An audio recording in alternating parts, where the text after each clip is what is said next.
And this is the Underground World News Live. It was February 16th, 2026. Good evening. And we're back for another one. I see you, Tallahassee. All the purebloods out there. Texas. Thank you, John Boy. As always, thank you right at the gate, Steely, for the love and the super chat. Appreciate it to the fullest. Thank you all for the feedback. Gunther, Tiffany, E. Fitz, Older Bones. Thank you for everything, D. White. Much love, prayers going out for you and anyone else out there that needs them. Hopkinson, good to see you. D-Mag, everybody, man. Much love. And the cats on Rumble. Thank you for the feedback as well. We are live on YouTube and Rumble for right now exclusively. I will maybe add another one into the mix here down the road. Right now, these are the two main choices. I'm so censored on all the platforms. Like I've switched it up, and I've thought about which ones to try to use. I've used different ones, but it's like over on X, I'm in the dungeon there, man. It's insane. Somebody earlier, Jade Helm, I follow him, and only because I follow him and I'm scrolling through the feed did I see a post where he said at Dapu7 and it had it lit up in blue. And I'm like, oh, and I go and check it out. Well, then I go try to go back and find it, and I can't find it in my notifications. So it's not, I've refreshed notifications. I went back through it. It's still not there. I could go over there and show you. It's just no notification saying that this guy tagged me in a post. Jade Helm, and whoever else out there that tags me in posts, man, try to like message me it or something, because they don't even let me see it. Like, they don't give me a notification saying, hey, someone just tagged you with something. They don't do it. I had to literally see it with my own eyes in the feed. And it really ticks me off, man. The level is insane. You guys know how much I post. The censorship should be obvious. It's an everyday thing. And someone who posts as much as me naturally should have some kind of up and down and then a flat line. And people like posting on way, way less important stuff, thrive over there. Hundreds of thousands of followers, and I've been stuck at 56. Stonewalled, for I can't tell you how long. They like completely stopped me dead in my tracks at 56 there, like 56.6 or something, and it's been stuck there forever. They won't let me move. So thank you to everyone out there that shares it, because you get it out there in front of eyes I can't reach. I mean, literally. Rips. You got that right. He says DMs don't even pop up unless you check, and they broke X. I'll tell you that. That's right. I miss a bunch, and when you go in there and you finally check, you'll see there's like a whole crap ton. Sheepdog, Jack. Much love, everybody. All right, we got a lot to cover here tonight. If you need to get to me, any information, dabu7@yahoo.com is the email. You can at me in the chat, lights it up in red. Follow me on X, even though I'm heavily censored. And thank you, someone, for those coffees right at the gate there. Much love right back at you. I appreciate that more than you know. And again, if you got anything pertaining to any of these stories, let me know. I'll try to get it added into the mix.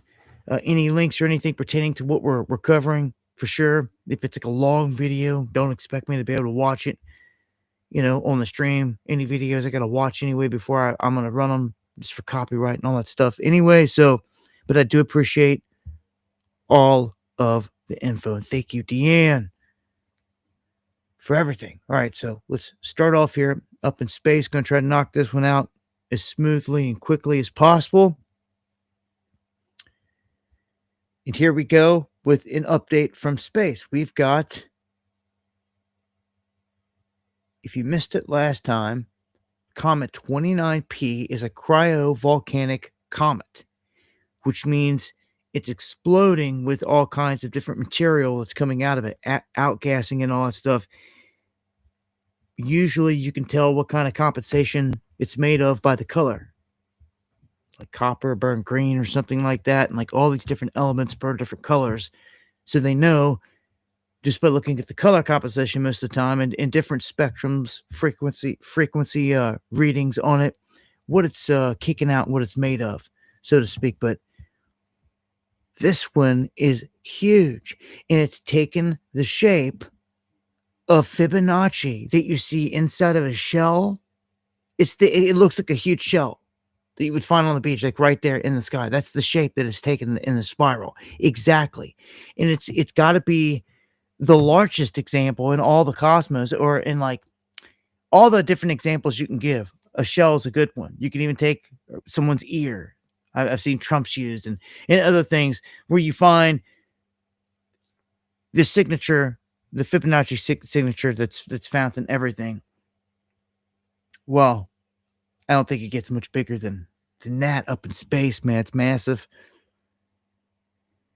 and you can see it. So anyone, if you lock onto this thing, you got images, feel free, send them my way. I'd love to share them. Start the stream off with shots.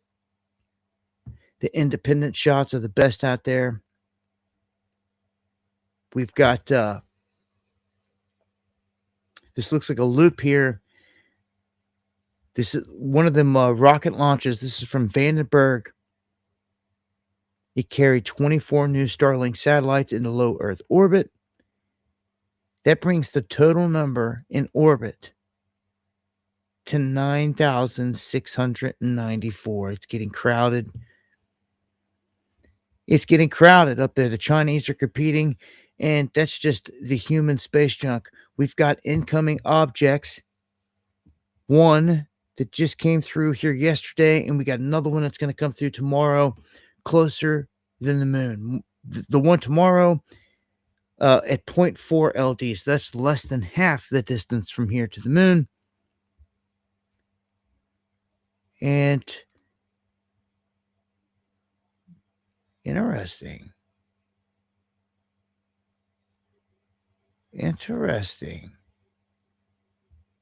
The last one on the list is the furthest out, and I normally never see one listed in a slot. They always pop up kind of last minute, and they're like kind of small.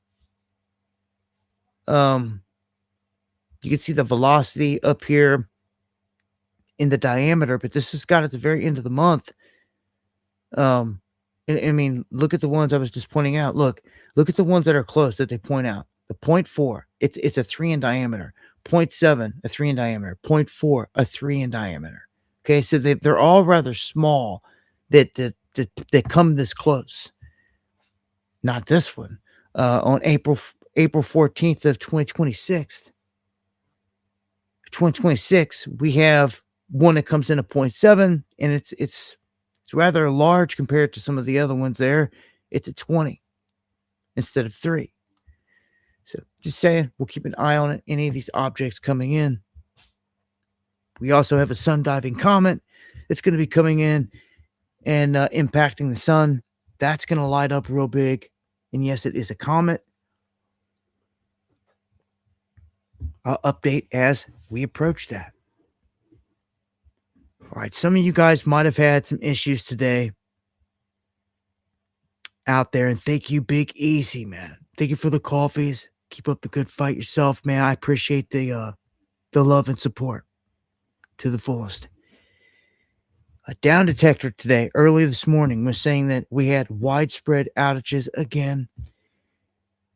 X has been getting hit a lot, and a lot of this has been tracking back to AWS and Cloudflare. Cloudflare. And that is like where the servers are.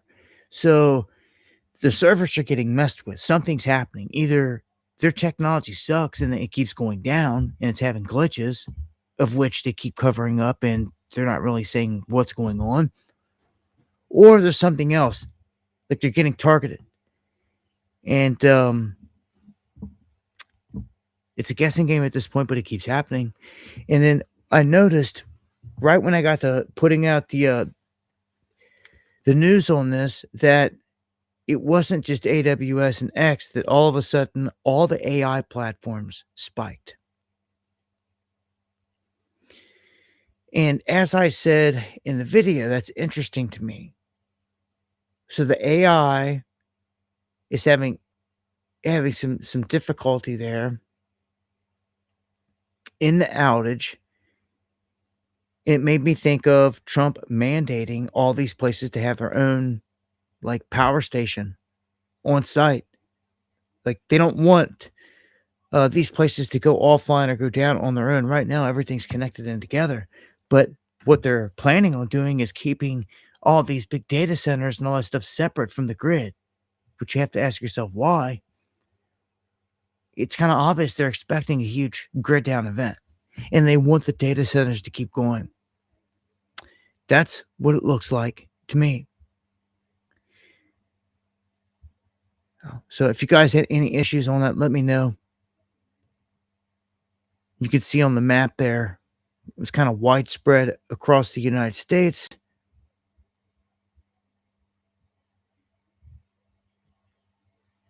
Had to get another refresh there. Okay, much love, everybody.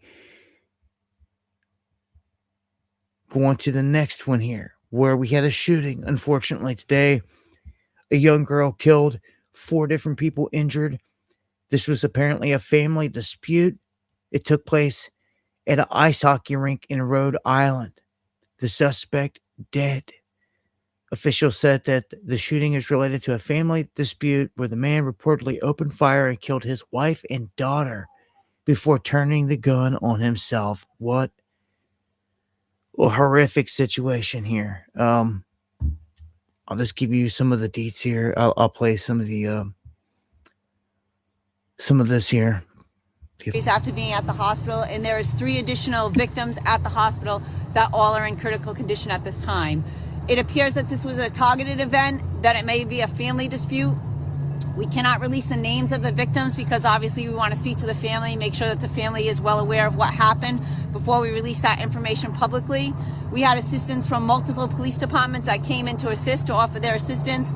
Obviously, the Attorney General is also there with us now going over the crime scene. We had several people in the building, so we are talking to them. So we're trying to put together the story and the timeline of what happened. Did this happen in the stands? Can you just describe the layout in there and where this all took place? So because we're in the initial stages of the investigation, I can't get into detail. Obviously, we're still investigating that. We're talking to all the witnesses. Like I said, there were several people within the Lynch Arena because it was a high school hockey game. So we're talking to all those witnesses. We have several witnesses that were here, and then some that we have brought to the police station where we're talking to them there. We also were able to take everybody inside the building, and we reunified them with their families down by Walgreens. We used Richter buses to be able to reunite those kids and people in the stands with their families. Was the shooter related to the other victims? You said a family dispute. Yes, so because it's a family dispute, I don't know the relationship exactly at this point because it's still initial, but yes, it is family related. Are you releasing any other information about the other victims, ones in critical, juvenile, adults, any other? Not at this time until we speak to the families and we get more information. But the mayor said it was a young girl. Is that correct or not correct? It was a female, is what we know. Just yeah. a female's all you're saying, no age? Yeah, no age, we don't know. Chief, Dan Janney from NBC 10. Can you confirm that the victim is actually the daughter of the suspect? Okay, so I'm not going to confirm who actually is the casualties at this point because, again, we want to speak to the families and make sure the families are well aware of what happened before we release any information. Again, we're still only at the initial stages. It only happened at 2:30 this afternoon. Again, we went in, like I said, there were several people in there. We have several witnesses that are at the station, so we're going to put it together a story before we release information to make sure that the information's put out there is accurate and correct, and there's nobody. Chief, the 4 victims that were hospitalized, were they hospitalized because they may have been trampled or pushed down, but they actually were not shot? No, so we have, we have 3 deceased victims, right? We have 3 deceased. The suspect, and then we have 2 victims. And then we have 3 at the hospital that were part of the incident that, no, they were not trampled, that they were shot. Chief, Yes. The suspect shot by police or was it self-inflicted? I'm sorry. There's multiple people. Oh, good. So what I can say right now is that that's the information that we're going to put out. We're going to obviously probably have more information as the day progresses. Again, we want to speak to all the people that were witnesses so that we can get an accurate story to put out there.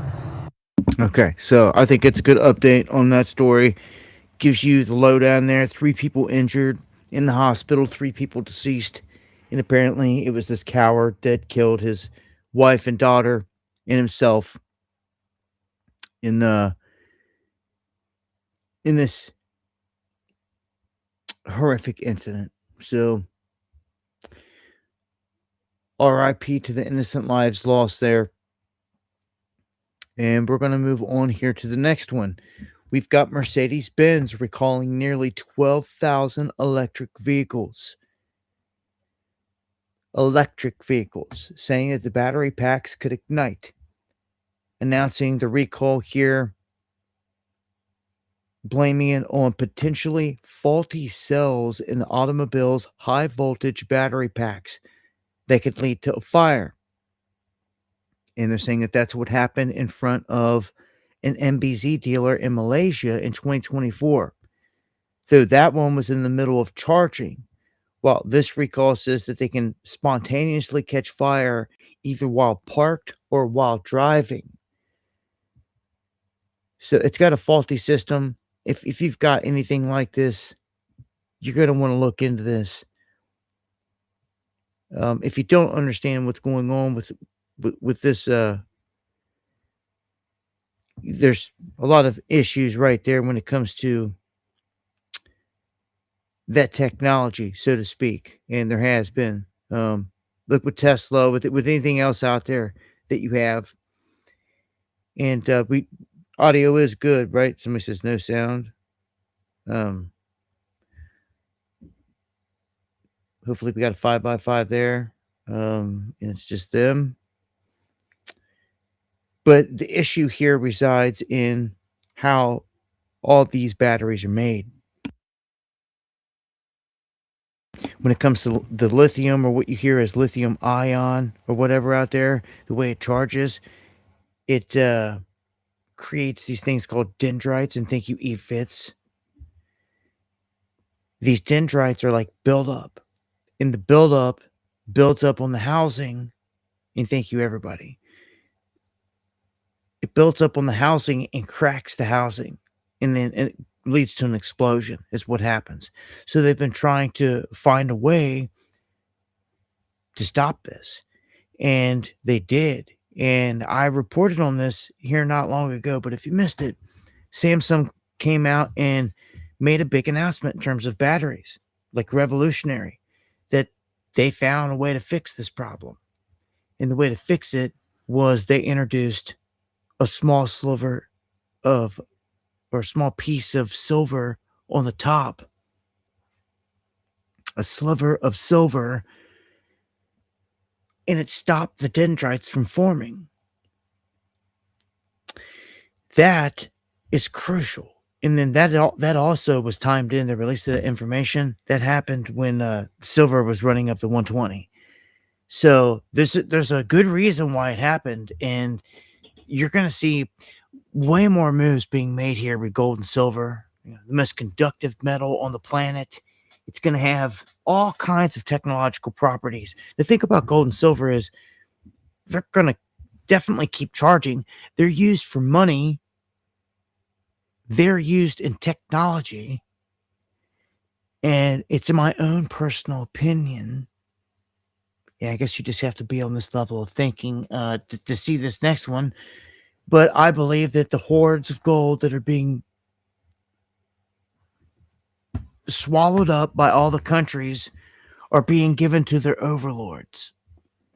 Might sound kind of crazy, but all you got to do is just go and look into the story of the Anunnaki, the original story of them being here, and they created people to mine for gold. It seems these fallen have an affinity with gold right in front of your face. They're the same ones that our humans are bowing down to. Same ones that give them the technology that they got. Same ones that they've been here the entire time. The Fallen. Okay, so I don't know. There's a lot of technology right now that's just being suppressed. It sucks. But on to this next one. I'm sure this is going to affect a lot of people. Do you use Pam or cook with Pam? This spraying stuff here, canola oil blend. Anybody? Because if you do, you might want to listen to this one. It's not good. It's good for the man here that won the case, but it's not good overall for the damage being done, because if it's in my opinion, if somebody wins a lawsuit for $25 million proving they won $25 million proving they got damaged from a product, then that product should be yanked off the shelves nationwide. Do y'all agree or not? So we have a situation here. A California man just won a major lawsuit against the parent company of Pam cooking spray. The jury awarded Roland Esparza $25 million, and congratulations to him, in damages after he claimed that using Pam cooking spray caused him to have severe lung damage. In the lawsuit, Esparza claimed his frequent use of this product resulted in him having bronchiolitis obliterans, which has left him with respiratory issues and shortness of breath. The lawyers argued that the chemicals diacetyl and acetylpropionyl that are used in Pam caused all this damage. And it went to court, and they laid it out there, and they said, "You're right." My man just walked away with 25 mil because they said, "You're right. You got damaged from the Pam." Okay. Let me rewind back to right before when I said this. What do y'all think? How many of y'all got this sitting in the kitchen? How many people are using this or a product like it? I've put out warnings on these sprays before because of the harm they've done, but this is like the craziest, like latest here. Where like they're admitting, big time that like, and again, to me, if you're admitting that it did $25 million, it was worth that kind of damage. Either the lawsuits are about to stack through the roof. Ultimately, I don't see how Pam stays in business. I think that if this went through, then hey, if you've got issues and you even dare think that it's connected to this, you might want to look into this like deeper.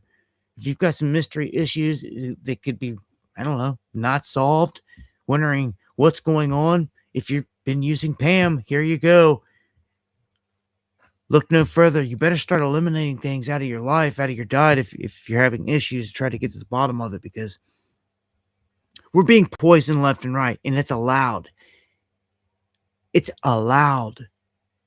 A court, somebody just again knew that this damage demand, they should demand it's yanked off the shelf, and it's not. That means that your family, your whoever could go in the store tomorrow, next week, buy this, or be cooking your meals with it in the other room. You don't even know what's going on. After you even took in this information, I would go look. We could check. You think Pam, it's now on record to cause damage. And if you have suspected damage, man, you may have a lawsuit here where you can claim the damage. Because once they say it was bad enough to damage one person like this, it could definitely do it to another and another and another. So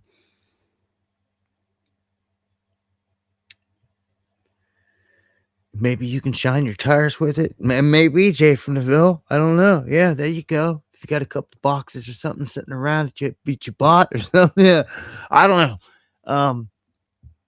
I wouldn't even. Yeah, no, this stuff. Just a heads up, man.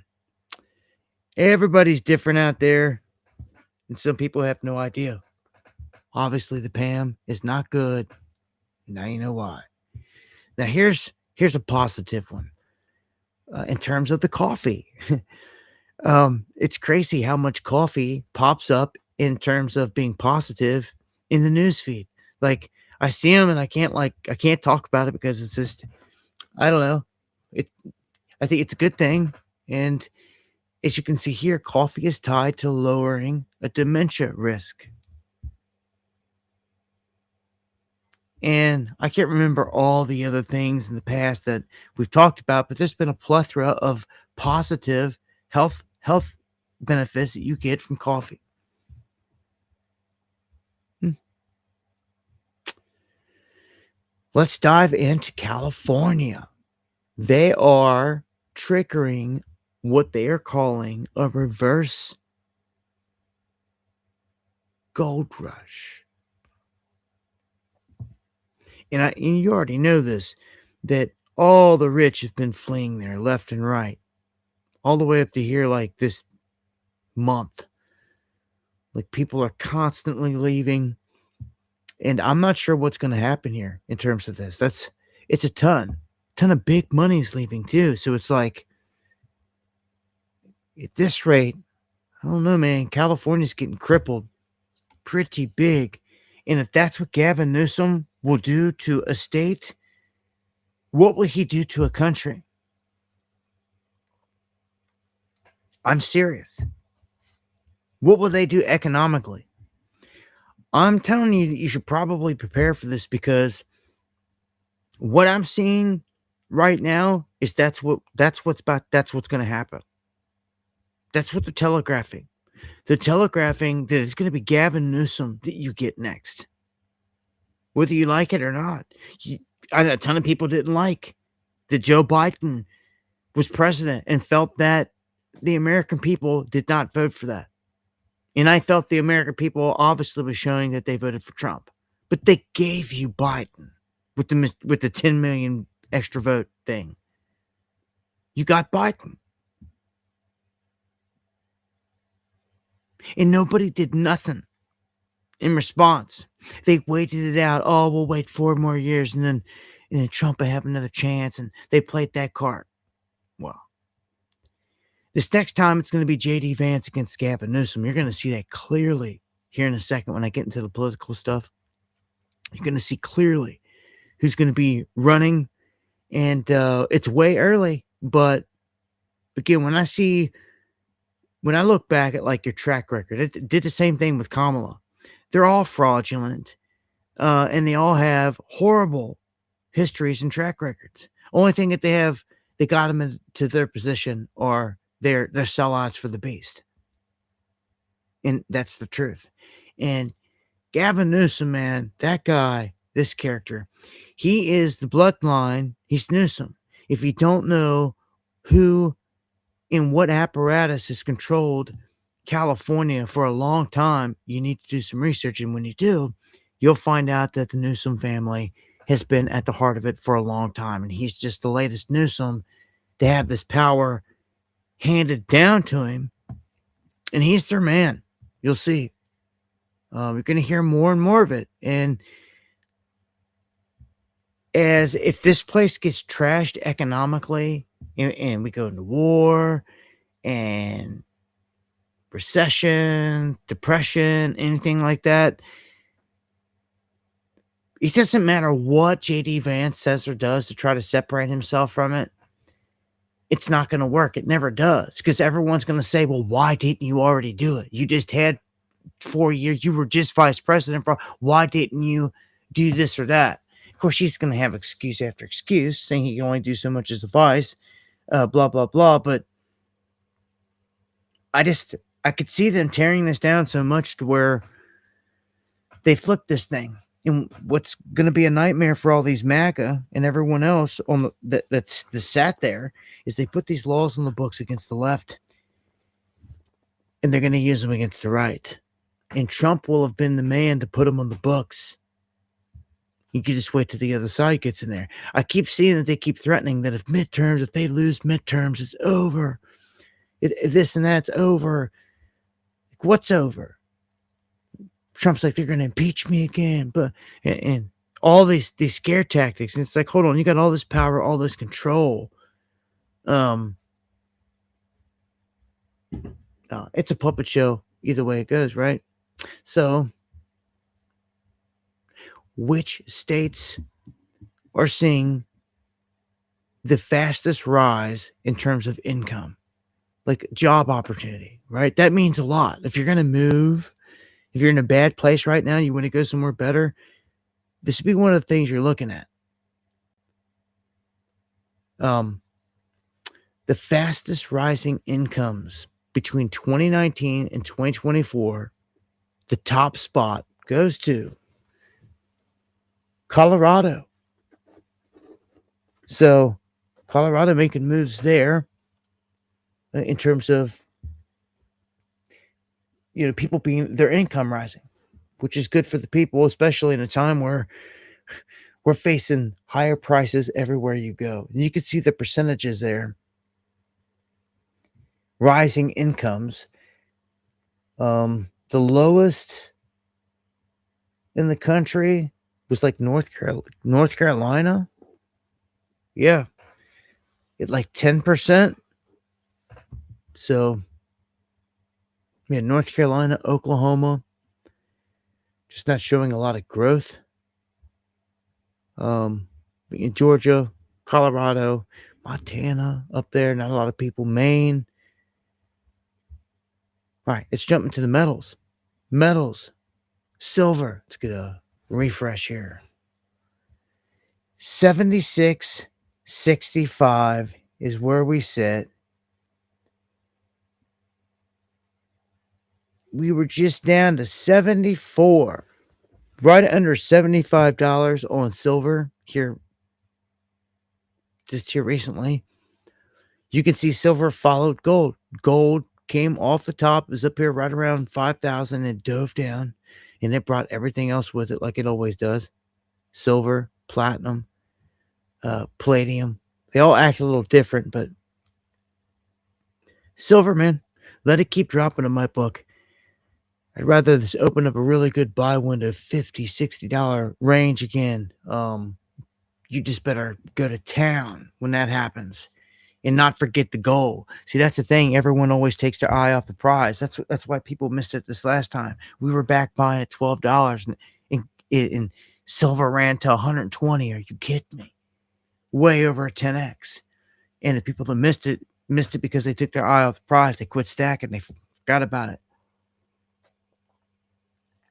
Can't do that. That's when you want to stack the most, is when it's boring.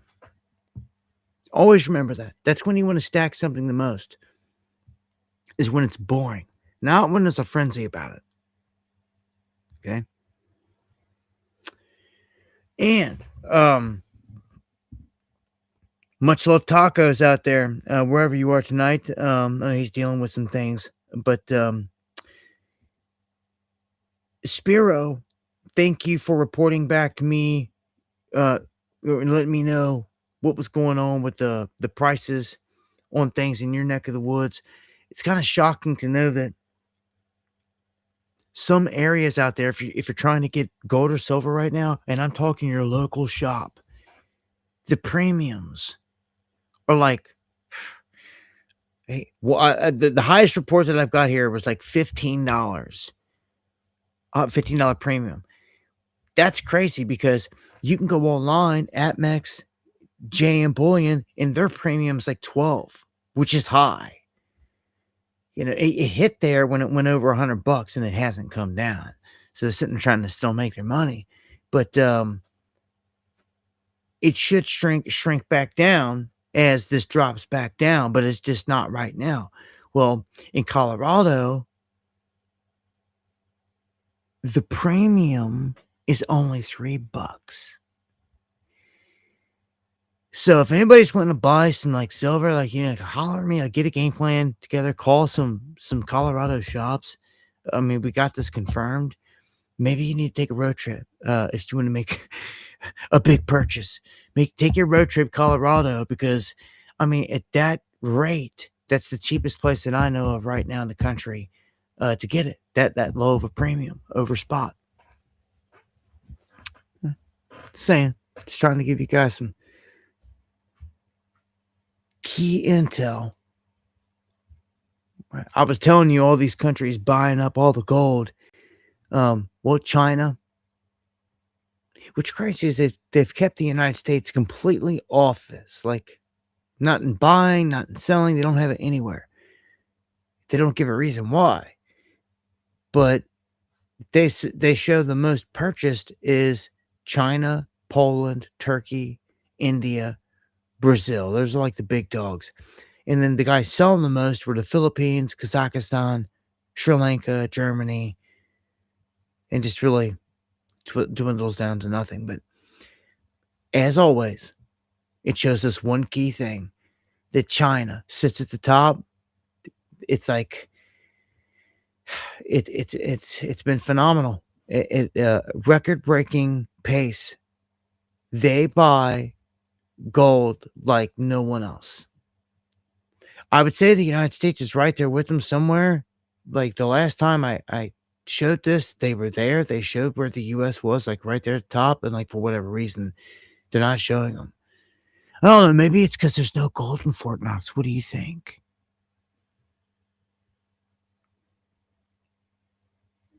Okay.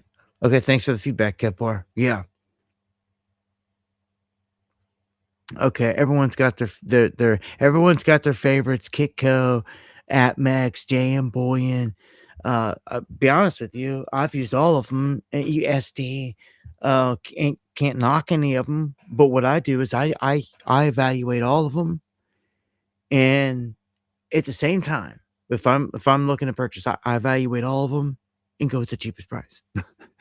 Because we're talking about a metal here, and I'm going straight for the metal value, not for any other intricacies, not because anything that's carved on it and printed on it. That's why I don't deal with coins.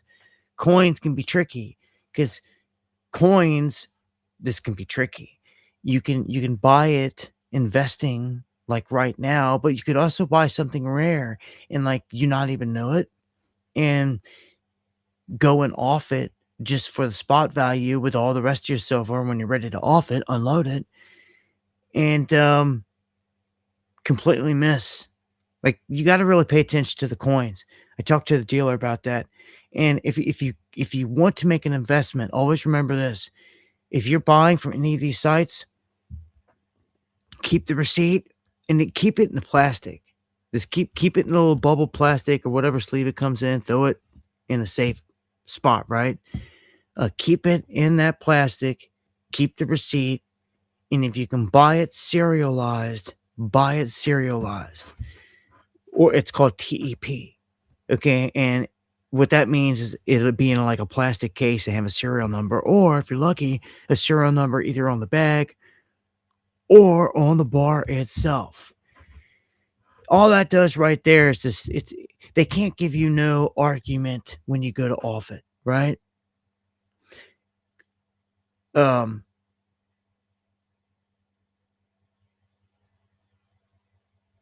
So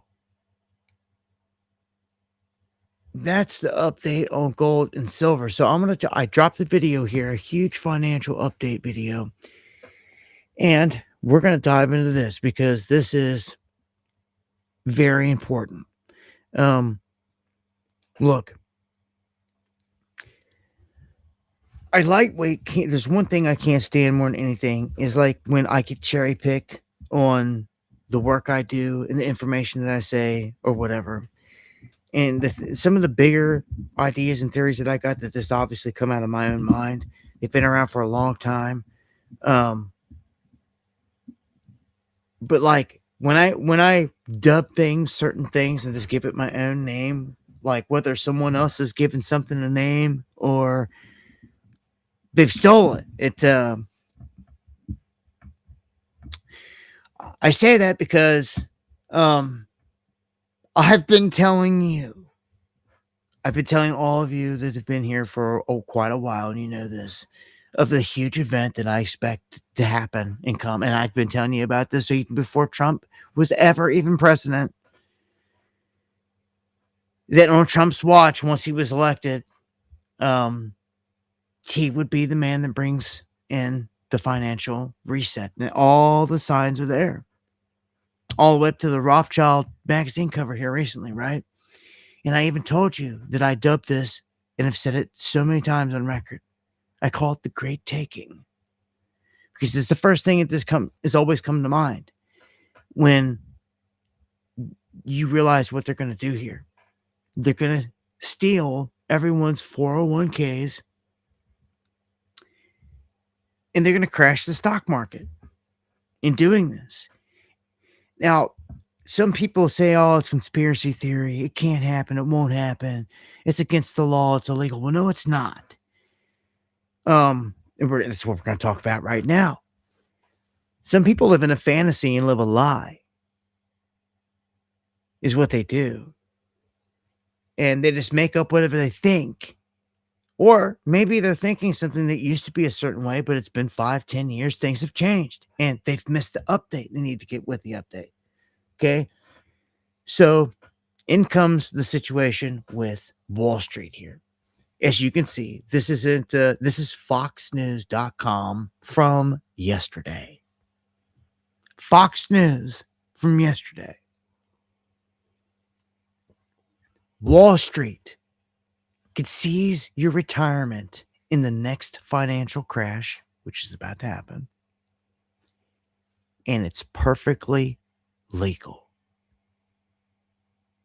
So stop whatever you're doing. If you need it from the mainstream, to like make it sink in. I don't get it. I don't know, but do what you got to do.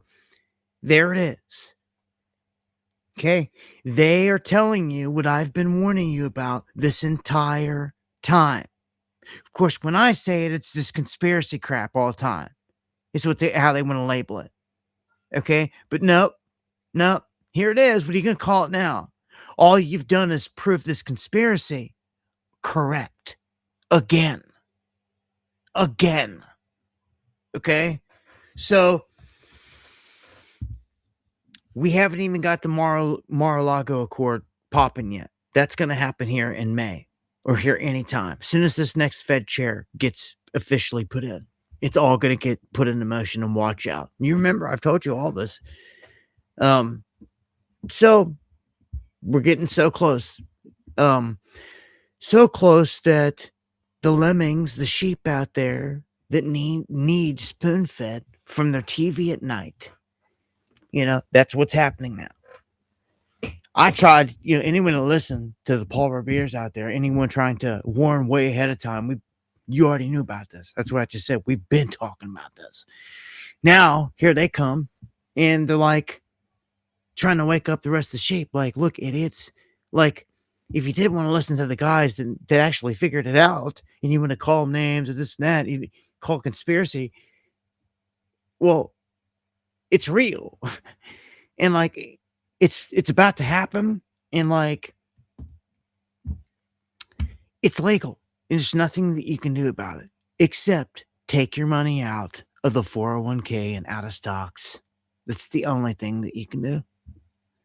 And you have to do it before this happens, because if you try to get it out in the middle of this, it'll be impossible. There'll be so many stops triggered, and the whole game's set up and rigged anyway. The big dogs always are allowed to continue to collapse and sell while the rest of the market is froze on triggers. It happens every time. And what the problem here is nobody in our time here, recent time, you haven't seen a financial market crash like large scale. You haven't seen it. They haven't done it, because you can only get away with doing this every so often. It doesn't work. You can't keep doing it, or the people will figure it out. People are so buffaloed right now that they've been convinced that and told you can take all your retirement and you can attach it to a 401k. And what's a 401k? It's a retirement account, right? And this is connected to what? To stocks. Okay. Well, here's the part that people don't understand. And I want you to understand this clearly. If you own any stocks, educate yourself right now on what is happening. Okay. Okay. You should have been taught this in school. See, to me, if I was running things like this, would be a mandatory class. The kids get taught all this stuff before they get let out into the real world. So you know these things. And it gets updated, so you understand what's happening. So this goes all the way back to the 70s. Wall Street and the banksters, they basically were pushing a plan here. And they got state lawmakers to quietly adopt a series of changes to the Uniform Commercial Code. Okay, and that is a body of law that is enacted in all 50 states. These changes effectively allowed financial institutions and banks to reassign direct ownership of most securities away from individual investors, including those holding retirement accounts and traditional brokerage accounts. You need to understand this. They did this way back when, okay? And they tweaked it. They changed it along the way here, okay? Under the revised legal framework, direct ownership of securities, such as stocks and bonds, was centralized within a single financial institution controlled by Wall Street's largest firms and banks. And they called this the DTC, the Depository Trust Company. That's what this is. Most people are oblivious to this. Today, this DTC provides custody and asset servicing for 1.44 million security issues from more than 170,000 or 170 countries. And it's all valued, what it controls, it's valued at $100 trillion. And to put things into perspective, the entire federal budget is $7 trillion. So this is $100 trillion, okay? Now, this DTC, what they've done here under this DTC, the current DTC model, is most investors no longer directly own the securities.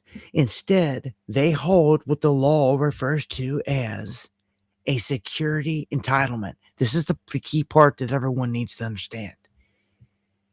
Under all this, right now, this is how it goes. Okay, for any of you that own stock or anything, you do not own the stock or the security, right? This arrangement is contractual in nature. It grants certain rights and protections, but it does not confer direct register ownership. When you buy stock in a company, this is like an IOU. You do not actually acquire the stock itself. You get a set of investment rights tied to that stock. I'm going to repeat that. When you buy a stock, you do not own the stock. You own a set of investment rights tied to that stock. This is a clown show, and this is how it's rigged and set up. This is the facts, Jack. Okay? Educate yourself of what's happening, because you don't own no stock. Nobody does. Next time, so I own this stock, I own that stock. You can be like, well, no, you don't. Technically, you get them thinking. DTC, under that model, it says that anyone that acquires a stock, you only have, certain rights to it. You don't own it. and bookmark this, man. Save it. Here, I'll drop the link here in the chat too, just because it's important that you pass this knowledge along wherever you're at. To your friends and family, coworkers, man. They need this. They need to understand. And here, go and reread it for yourself. Read it 3-4 times. Turn the audiobook on there and have it read it for you. Just get it embedded into your mind. And like when you have this knowledge, you can drop it on people left and right. And these are facts. This all really ties back to it says right here under Article 8 of the Uniform Commercial Code, if a brokerage or a firm collapses during a financial crisis, secured creditors, including banks, may seize securities used as collateral in lending arrangements with broker-dealers. This can include customer securities, like your money, your deposits, like your stocks, your bonds, everything. And if they were pledged as collateral for those loans, they are gone. It says it right there. This really comes down, as I said in the video earlier, it comes down to the brokerage and like who you've got controlling your money. And like I know everyone's going to be hearing this, like that has a brokerage account. They're going to be like looking into this, calling their people. What have you done with my money? Like, where's it at? Like where's the ass? Like for real? Like, because people do all types of stuff. You can put money here and there, and it can make you like 1 or 2% over time. And you can do all these different things. So you don't. Some people give their money man the money, and they don't really know what he's doing with it. He's making moves with it to make money. As long as they're seeing a good return, they keep on doing it. Well, you better be finding out what he's doing with your stuff, because if they've got all your assets pledged up as collateral, you're done. Soon as this event happens, you're done. Everything's done. Like that's what they're wanting you right here. And people are going to come screaming and crying. This is why I tell you it's like stealing the farm. They did this and it caused the Great Depression. They did this and it caused the Great Depression, guys. Like, people, you got to understand this. Like, we're about to go through a huge planned and staged event that's clear to see. It's about to happen. It's obvious it's about to happen. Okay? Criminals don't leave massive amounts of money. Look, when they got a chance to steal all your wealth like this, you think they're going to pass up on the opportunity? Come on. Right? Again, if you don't know what happened in the Great Depression, you need to go and do some homework. Okay? JP Morgan Chase and some goons met on Jekyll Island, and they plotted the Great Depression. And if you're thinking, oh, that sounds like conspiracy theory, it's a fact, Jack. They created false rumors, put out false information, and created bank runs and started the whole collapse that they designed so they can in turn take the farm from everyone. And they did. Matter of fact, it's a farm that you should be living on right now. Most of you that can hear me, your grandparents, everyone that lived through the Great Depression, they got robbed. That means you got robbed. Everything that should have been passed down to you, you never saw because they stole it. It's not a conspiracy. It's a fact. Talk about people wanting the 40 acres and a mule full. Let me tell you, you're owed a lot, and people don't even understand it. And this isn't a joke.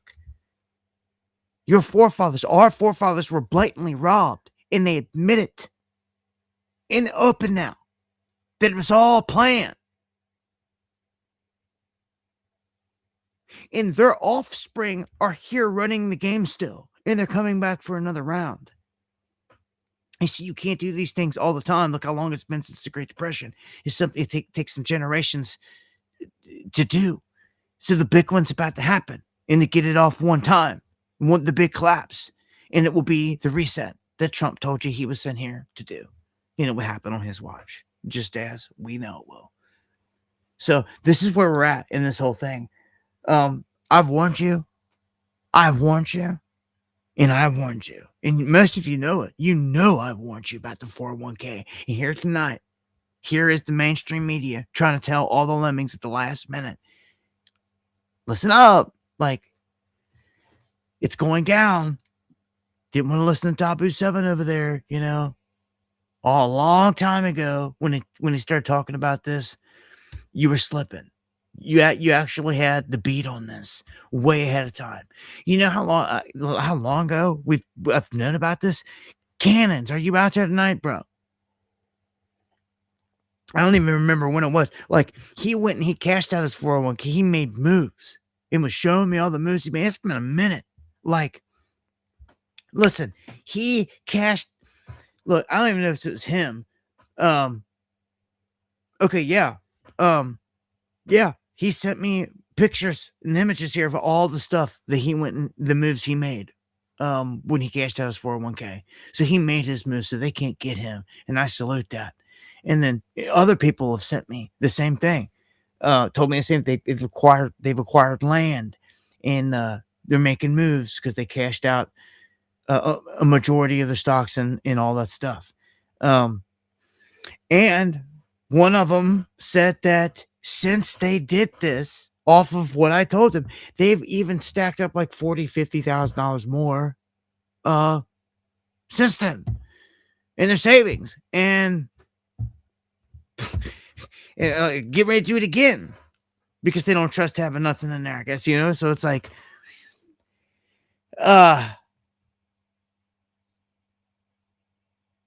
what about converting to a gold IRA? I'm not converting to nothing, brother. That any like I get that. I get an IRA. If you're gonna do an IRA, gold IRA, that's one thing. But like me personally, if I'm investing any money in anything associated with gold and silver, it's the real deal. It's the physical. It's the real deal. I'm putting a dime on any stock, anything on paper. No paper gold, no paper silver. I'm not messing with none of that at all. None of it. It's pure what I can hold, not nothing that a bank can just fold up the next day and say, "Oh, we don't have your." No, it's all of what I can buy and I can hold in my own hands. That's it at this point. Because as you can see, a collapse is coming. And if you think you're going to get gold, silver, anything else out, and I'm not saying that that's what the IRA is here. I mean, IRA is a whole separate thing, and it's good for its own things. But like me personally, what I'm saying is like I'm just like I'll be a more hands-on. I ain't dealing with none of them. Like you'll find me in no market. I'm not in no market. I'm not going to know none of them. No paper market of no kind, and anything at this point. On these markets at all. Zero. If you don't hold it, you don't own it. Ain't that right, low rider? You know it. So look, I've warned about it for so long. It's one of them things I've warned about so many times. It's like, but when the mainstream comes out, it's like, I told you guys, like here it is. When they come out warning of something we've warned about for so long, it's like you've got very little time to make a move. So, Border Patrol. Let's keep on pushing through these stories. Border Patrol. We were all over this. Me, Uncommon, specifically. You'll see Uncommon, one of my mods there in the chat. It's Doug. He's a standout citizen and friend. And just a good person out there fighting to get the truth and do the right thing. And he works the border area down by El Paso. He lives down there. And he's done a bunch of really good groundwork on just being down there and being able to report back what he's seen. And he has this device that picks up the frequencies of what's flying around in the sky down there. And it's really interesting because it's in the ranges of military drone activity. And he's discovered so many awesome things. Just this little device. It's pretty cool. In the Santa Teresa, El Paso area, we had this event where, first off, they tried to say a balloon got shot down. And you can see here in this image, that's what they're making fun of. But the initial reports was of a UFO or UFOs in the area. And I covered this. It is a real deal. Witnesses on the ground caught massive objects in the sky. It wasn't a balloon. It was absolutely massive. From far, far away, they zoomed all the way, and you could see it was a huge object. But then other people caught it was multiple objects all moving. Clearly like UFOs or drones or something in the sky at the same time. And it was right before they shut down the airspace here. So what they're saying is that when this event unfolded, Border Patrol somehow got their hands on a U.S. Army laser weapon. And how all this is authorized, they're trying to figure out. And they started shooting it at a party balloon. Now, this has some implications. I'm gonna be honest with you, it does, because if you're not aware of what's in the background with a laser, like, you have to know everything. Because if there's a plane right there, it's done. You're nailing it. It's coming down. Like, anything that this laser hits, it can go. Lasers travel on and on and on and on and on and on and on for long, vast distances. It is an issue if you're firing a laser into the sky, and you're not specific. Like, if you have weaponized short range lasers that only go a certain distance and things like that, that'd be different. But I don't know what this was full scale. I'm surprised they're even admitting that they used a laser here. Uncommons, like, I got the real story if you want. Oh yeah, and like I gotta have him on. Like, look, hey bro, let me know in chat. Like, what's your Wednesday, Friday, like what show coming up here will you be open for? Let me know. Like, just check in, and I'll have you on here for a small segment. We'll try to work it out, get you in here 15, 20 minutes, whatever, get a lowdown. Just let you speak on everything going on down at the border, whatever you got to do. Get it in, give a good report, and let everybody know your channel and all that. Whatever day. So we'll bring him on whenever he wants to, whenever he can work that out. I just need to know ahead of time, just kind of plan for it.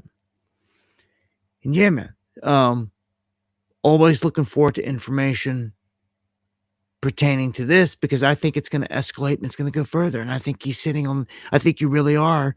You're on the front lines down there, brother. It's the front lines of action of all this right now. And when the cartel stuff like goes to next level, you're really on the front lines.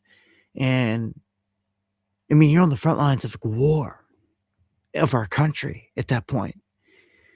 You know, like full scale. That's what it is. It's what it is, man. It just isn't popping off like Iraq, like full scale war yet. It will. It's like going there, unfortunately. Remember, on day one of Trump's administration this time, he signed an executive order. The very first thing Donald Trump did when he came in is he signed an executive order declaring the cartels were terrorists. They have waited this entire time to make a move on that executive order. It put us in a national emergency, and nothing has ever happened, like large scale. We've had some small events, yeah, that people have like looked over, but like I'm talking like a war beginning. Large, like it's going down. Like every day something's popping off. Like our guys getting shot at in the border. There's drone strikes left and right. Like it's going down left and right. Like that's what I'm expecting. So, and who knows with this administration, man? They're trigger happy. They turn around this way and like they point that way. And it's like, whew. Don't let Trump know you got this weapon, man. It's gotta be a real, like, yo, Greenland, you see what I got? Be threatening Greenland with this laser. You know what I'm saying? Like, did I hear about Sam Altman saying that there will be an AI bio? Yeah, I did. Gorilla, yeah. And thank you for saying that. Good update. Yes. A bioweapon. An AI bioweapon. This year. Guys, get ready. Like, this is bad news. AI can go tyrannical, like quicker than you ever thought, and hijack us and like hold us for ransom. It could wipe us out with bioterror, exactly what the dude is telling you. And it's all AI. Or it could always be something controlling AI. And they've sold you the whole idea that it's just AI doing it on its own. Wow. What a brilliant way for the criminals to do this, now that I think about it.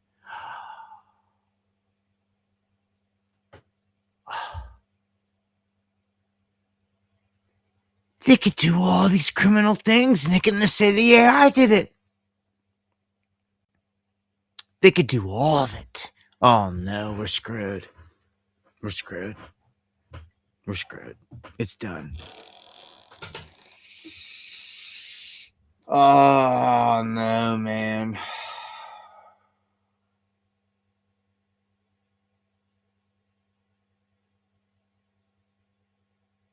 This man,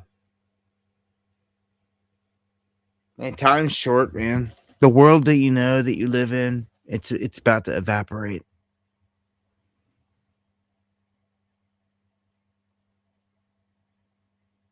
The world that you know and you live in is evaporating. At some point, you know, it's like it's going, gone.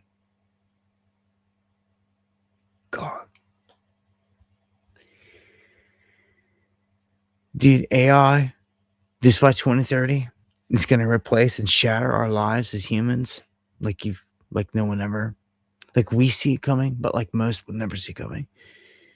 They're hearing of AI and these advancements, and they're thinking, "Oh, it's going to help us in the workplace," but they're not realizing that they're not going to be in the workplace anymore. The people aren't. This is happening already. I report on the job loss all the time. All these big companies. It used to be the big thing. Ford's coming to town. Toyota's coming to town. Tesla, whoever, coming to town. Big warehouse. A lot of job opportunity. That's the way of old, right? Because now that's not the case. Now, if you hear this big data center coming and all this, it's tyrannical. It's horrific. Not only is it the brains of the AI that's going to be shattering your life. That's what's going to suck about these places. They're forcing the locals to help foot the electric bill to these places, which is ridiculous. Yeah.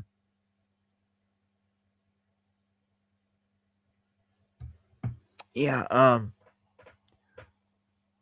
right. It was warned about later tests, but I forgot. Tests are ongoing. Chinese drones operating. Yeah, and thank you. Got an update there in the chat if you guys didn't see it from Uncommon. That these Chinese drones operating down there, that's what's really concerning to me, because definitely, I mean, most of the drones sold in America are Chinese. They're DJI. That's why they put an alert out on it. And that's why when mine crashed, I didn't bother fixing it. I said I'll get a new one, and it won't be DJI. It won't be Chinese. That's for sure.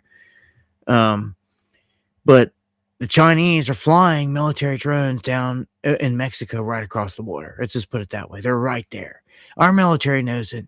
He's picking up the frequencies. That's what I love about his device that he's got, because we know just by doing research that these drones operate off different wavelengths, like 450 to 550 or 750 to 850 or 1,000 or above. Different drones have different frequency ranges, okay? So when he's out there with his device and he sees there's a bunch jumping around, waterfall, as he was saying, at a certain range, then we know that it's more than likely this type of drone. You know, you can kind of classify it, you know, just by the readings we're getting. It tells you you can identify it. It's like you have the code.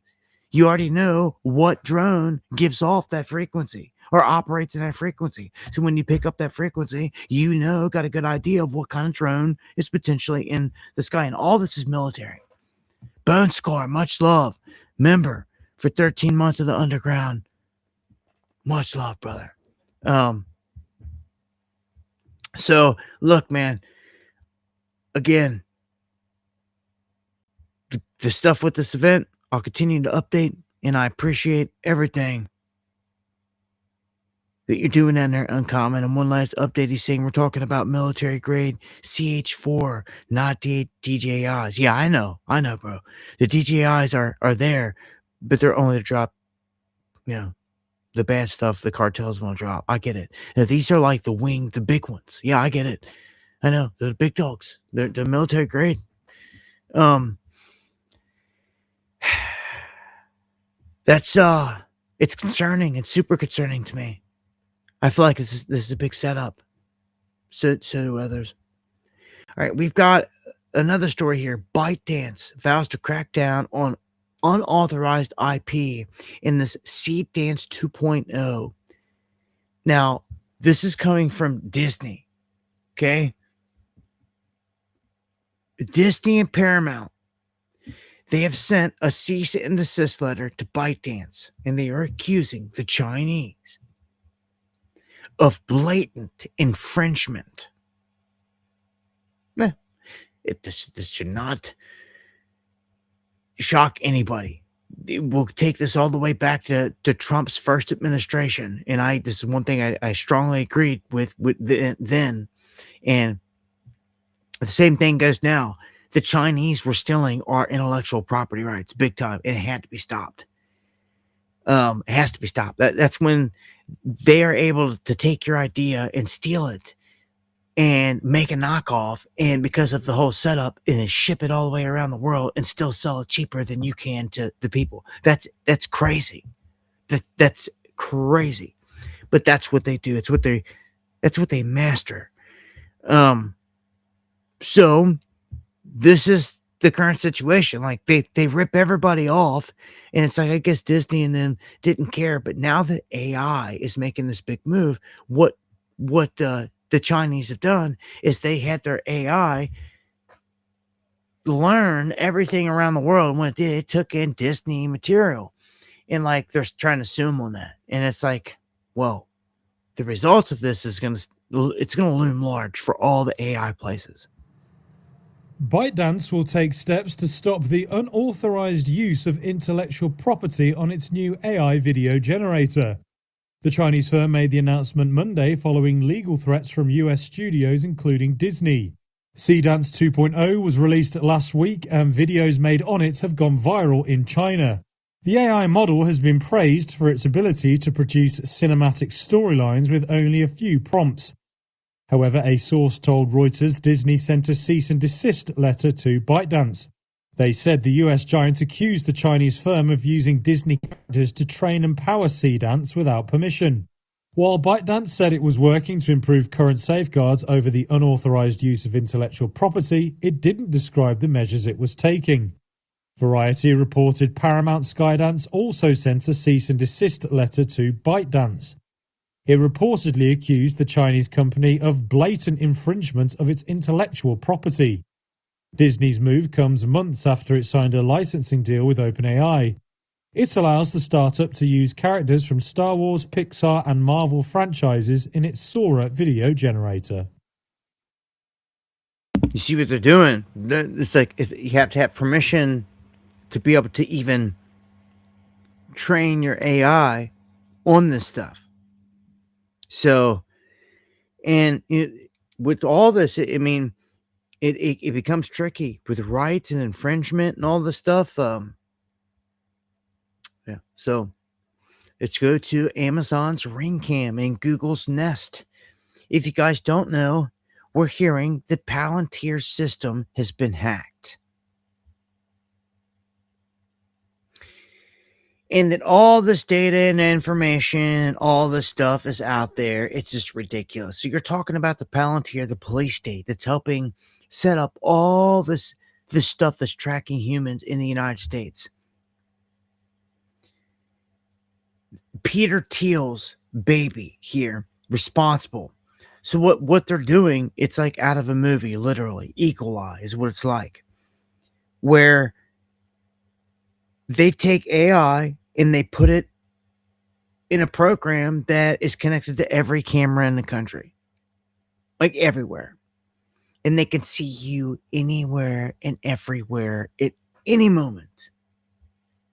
And if you're moving, if you're like traveling through a neighborhood, they're tracking you. They're watching you in real time. They're tracking your speed. They're tracking everything. Moving through the neighborhood, they can the AI will automatically jump to the next Ring Cam. to watch you come into frame. And then like maybe this ring cam 3 doors down, as you're going by, it'd skip to the next ring cam, and it'd be watching you then.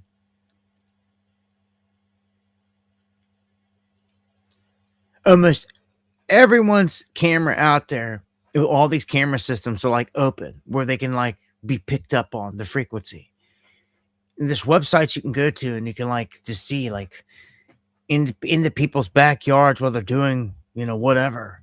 And even cameras they've got in their homes, like overlooking a child's crib. It's very scary. Like the way these cameras are all set up around the globe. But this network allows them to tap into it with something with AI now, like AI now, that can do exactly what I just told you. It would be a task, and you need a lot of people to jump camera to camera, do all those things. But with AI can do all this stuff now seamlessly. So it can also access the camera on your phone in an instant. The person next to you, maybe there's a person that it picked up because it's getting all this in lightning speed. It knows that the person right next to you is on the phone, and in close proximity to you is on the phone, and they're talking on it, which means it's up to their head, and the camera is pointing off to the side. Maybe they'll check that camera to see if they can see you. This is real. Israel has an AI, Gideon, that targets humans. Yeah, do some homework on that. And you wonder how they leveled Gaza. You just wait till they turn this on America, because it's coming. It's coming. It's going to be everywhere. The beast will roll out everywhere. And because people sit back and they say nothing, they let the horrific things happen in Gaza and these other places, it will come to their doorstep. Because you never rose up to stop it and to stomp out the evil. I'm not so sure that at this point we got much of a chance of stopping anything here. Like, we have to have a force first. Like militias, patriotic groups, something out there coming together. It starts there. When I see that start to come together, then maybe there's hope. Maybe. You know, when things start to fall apart, new things are born. And right now, Mac is falling apart, large scale, big time. And I'm hoping that in this window, there's something new that is born, that is true.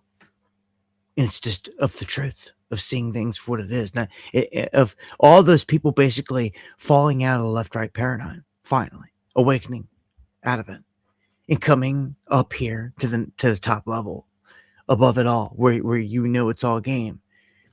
And you're no longer controlled by it emotionally and all this, but you can see it for what it is. But we got to get organized. We got to start doing stuff. I would say the best plan to have right now would be for a new system, because they're about to crash our system. And then they're going to replace it with a new digital system. And see, that's their plan. That's what they want. The people need to have a plan for what they want. But at the moment, they have nothing. They're doing nothing. And they're just going to sit there until this reset happens, and they're just going to accept whatever the government gives them. Sadly, that's my prediction. That's where we're headed. Prove me wrong. Well, I would love to be proved wrong on that, but Anthropic's Claude used a kill chain, they're saying, during the Maduro raid. So what they're saying now is a command chain to kill, to be able to go in there. They used AI to snatch up Maduro. That's what they're saying. And that's how they got away with doing it so seamlessly. Wow.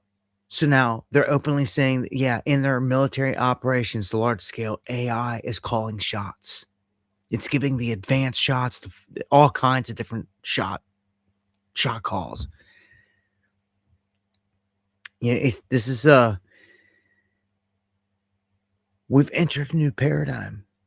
You may hear that term, but we have definitely done it. Here, we're in a new era. It's only going to accelerate, and it's only bad for people. You know, as long as you've got bad people in power, there's never going to be anything good come of any of this for the people. There's no other way around it, right? The bad has to go. As long as they're there, they're going to ruin everything. They're going to ruin everything in the lives and the futures of all of humanity. Guys went to war and laid their lives on the line in the past, in history, to stop these tyrannical things from happening. In these days, you're hard pressed to find anyone that'll do anything.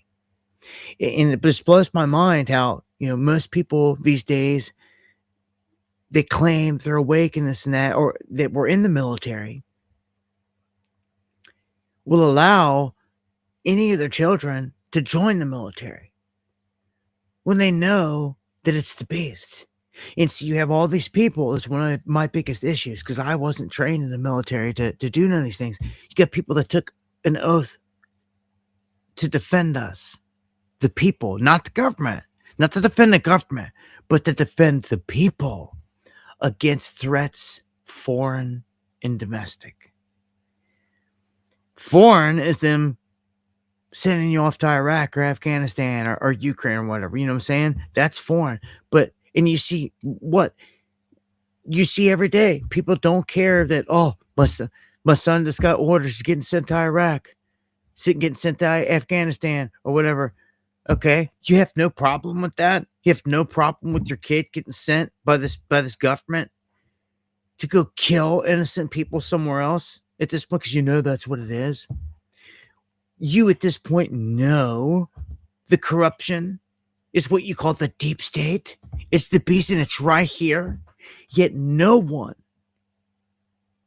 This is where that part about you took an oath to defend us against threats, foreign and domestic, always comes in. Domestic.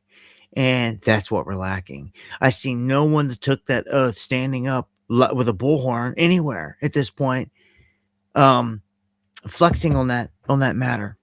John says freedom, and thank you for the super chat. Truly, it is about that. Just to keep us, and this is a threat. AI, unchecked AI is is one of the top threats I've ever seen. It's like a top tier, top 3 threat to me. It wipes out your jobs. It crushes everything.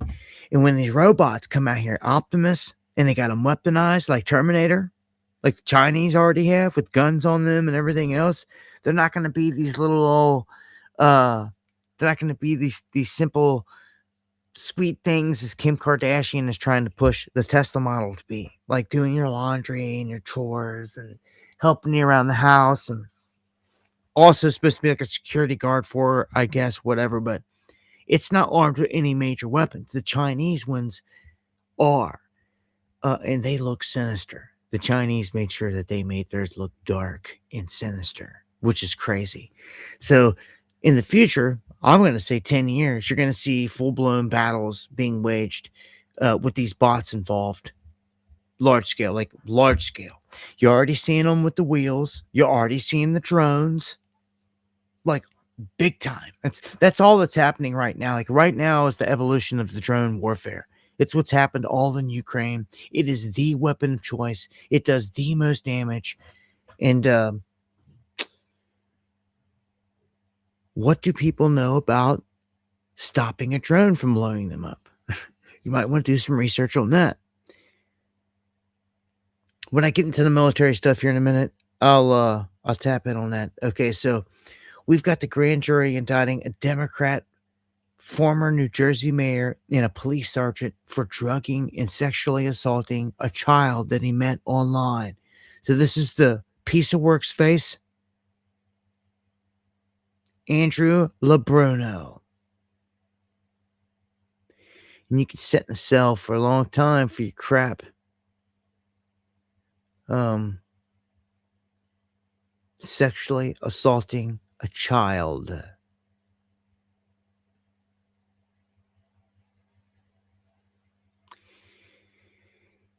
And this one is going to blow some Michael Jordan fans away. Michael Jordan facing backlash over, in different places, label this different ways. Some places were trying to say something that it wasn't to try to cover for him or something, but it's obvious what Michael Jordan does after this Daytona 500 win is inappropriate. He is like, it looks like pinching on a boy's buttocks. Some are trying to say it's him tugging on the shirt. Either way, we're gonna watch the clip and you can decide.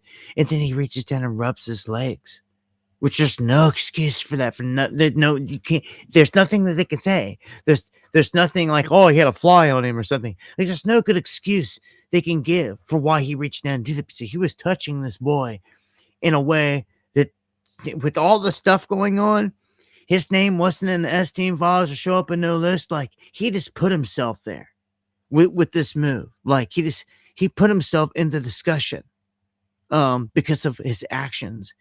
And which shedding a singular tear for Charlotte having the 9-game win streak snap against Detroit.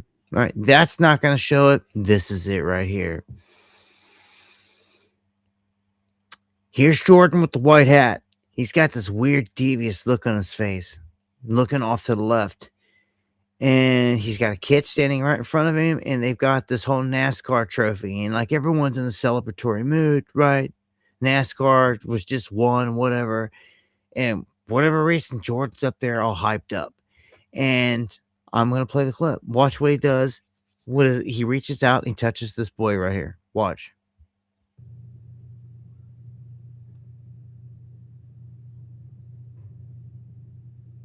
No way. No way. The kid stops and looks down at his leg like, did I have something on me? Like, what is going on? The kid is lost. You can tell. This is pathetic. Again, watch this. Look what Michael Jordan is doing to that kid.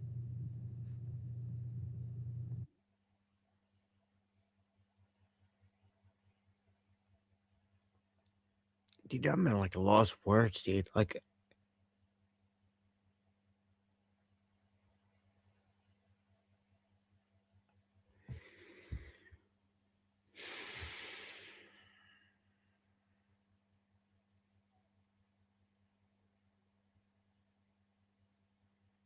dude, this world anymore, man. This world.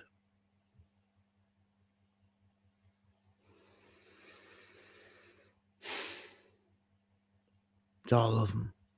All of them in the upper echelon. Because to be there, you got to be in the club. And if you're in the club, you're like that. It's sick. It's everybody you've ever known. Because again, to be famous, you had to be in the club. You had to sign on the dotted line. You had to sacrifice. You understand? They've all done it. They've all Epstein Island just to be in the club. You know what I'm saying? It's classic. Skull and bones just to get in the Masons. You had to lay in a casket naked. You had to give up all your confessions. They threaten to cut your tongue out and do all and kill you, all this other stuff. You know, it's all blackmail and it's all dark stuff. And they make you do dark stuff. That way they could hold it against you. So let's get into Epstein and what was supposed to be a big bombshell listed by the government. They came out and they said, on Saturday, we're dropping all the rest of the Epstein files, 3 million documents. That's a huge statement, okay? Big problem with what they did here. Big problem with what they did here, okay? Look, they came out and they said, here's all the files.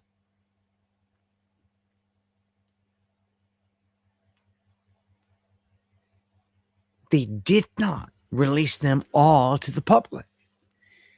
For a short time, they allowed congressmen and women to go in and view these files for themselves And they did. But again, not to the public, which made no sense. It should all been public. Like our DOJ has been caught, implemented.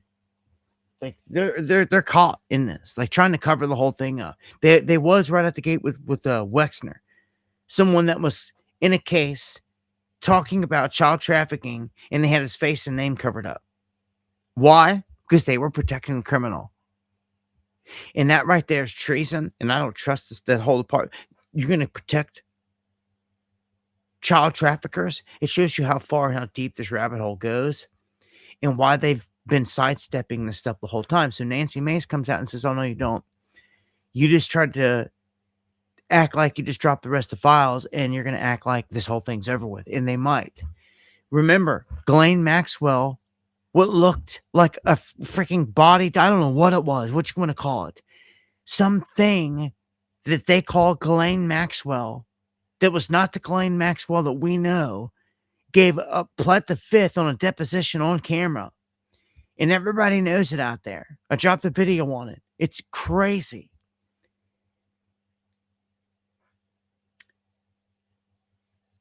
She pled the fifth. So now she pled the fifth, and this new character called Ghislaine Maxwell's on the scene. All of a sudden, they dump all these files, and they're saying that Trump's been exonerated. That he was one of the first ones to blow the whistle on the whole thing. And that's like how they're trying to play it. Well, here's the problem with the whole thing. When they dropped the list, what they did is they dropped the list of 300, like a bunch of names, over 300 names. Bill Gates, George Bush, like all these huge names are on there. But they put a caveat. They said this list is people that's names were found in the Epstein's files. Is how they did it. This is how they played this. And they said, but their names might have been found in a news clipping, a news article. It doesn't mean that they were guilty of doing anything. It's like, oh, really? So you finally drop the Epstein list, and this is how you drop it? 300 and some names of all the biggest players out there, all the known names, all the people we suspected of being involved, but they put it in a listed, alphabetical listed name, and put the caveat that all these names were found in the files. But that was it. Then they dropped the files. Redacted. If one of those names was in the file, guess what? It was redacted. Do you see what they did? It's what I call sleight of hand. Okay? They tried to act like they just came out and did, by law, dumped the last bit of all this information, and a ton of it was redacted again. And then I also heard congressmen were complaining that they were already removing the stuff for them to look at, for the congressmen. They were already taking it down, which was garbage. They had to leave it up for like X amount of time, or I don't know, maybe indefinitely. But they were already taking stuff down. This has been a sham. And that Nancy Mace saying the same thing here. Like, how are you going to drop a list of names and say all these people's names are involved, and then drop the files with redacted names of all the criminals and keep protecting the criminals? And that's all that we've witnessed Pam Bondi in this Justice Department do here, is protect the criminals in this case.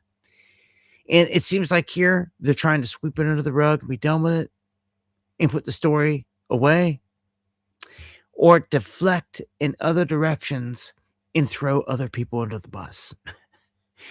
And Steve Bannon, I really hope that you're one of them. Because this guy's a piece of work that has tried to act like this whole time. He doesn't like Bannon, or doesn't like Epstein, and he was a very good friend every step of the way, and tried to act like he only was around him for documentary purposes and all this, and that is garbage. He was a buddy. He was in on everything. He's in the deep state, and he is getting called out clearly on this whole thing. You know, I follow Elon on X, and I've seen Elon call out Bannon here recently multiple times. And many times it's been a simple tweet saying he's evil, he's evil, he's evil. Like, wow. You're still cool with Trump and this administration, but one of his dudes over here, like, you're calling out left and right. So Elon is outing Bannon. He looks like he's evil, as he always has. His swagger, his way of being, it's always just like Lutnick. They all come with those vibes, with the Epstein vibes. That's it. Every one of these guys were hanging out with him, and it's all coming out now. So Naomi Campbell, remember me telling you about that? Naomi Campbell's got deep ties, and I'm talking dark ties. They go back a long ways. They go deep into a lot of different circuits and rings of trafficking, and especially into the model world, where she played key in a lot of these young girls coming in and getting seduced into this game, okay? And trafficked. She was key. And when it comes to the dark satanic stuff, it's all there. Congressman Tim Burchett says satanic reports out of the Epstein files will shock the world. So he gives an interview, and he says, look, what I went in, what I seen, what I read, because if the rest of the world's seeing it, the satanic part, the deaths, it will shock the world. My immediate question is, why are there not arrests? If you know there's been murders, there's deaths, we all know there's bodies at the Zorro Ranch. It's right there in the emails. How come no one is going to investigate? No one's going to jail. This is the story of this Trump administration. Show you all the crime that's being done, even since Doge. Remember that? Everyone's so short-minded and sighted. Short memories. Remember when Elon came in? They said billions were stolen. Billions. All these people did it. Da, da, da. Not a soul went to jail. Not a soul. Not a soul. Pedogate, biggest in history. All this stuff. No one going to jail. Same stuff. All the proof. You ought to go over to my X account. You know what you'll find? You'll find posts of all the Mossad, all these top dogs, all these guys that were tied in at the top tier, they control Epstein, hanging out with Pam Bondi. Hanging out with Pam Bondi. You know what? Some things you speak on, you're like, man, I want to. Sitting trying to visualize this. I'm gonna start scrolling. What I'm gonna do here, and I'm gonna find it because I know I tweeted it out. Also, to add to all this, though, in the meantime, Epstein's newly released files named Jay-Z is a predator, drugging and assaulting multiple women.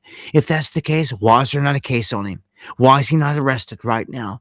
Do you see, like, if righteous cops and men and women controlled this place, it would be ran completely different. Like, Beyonce and Jay-Z would have been in jail last night. Like, this whole ring would be taken down. We're sitting here watching. They're telling you what these people have done, their crimes, and none of them are going down. It's crazy. It's absolutely crazy.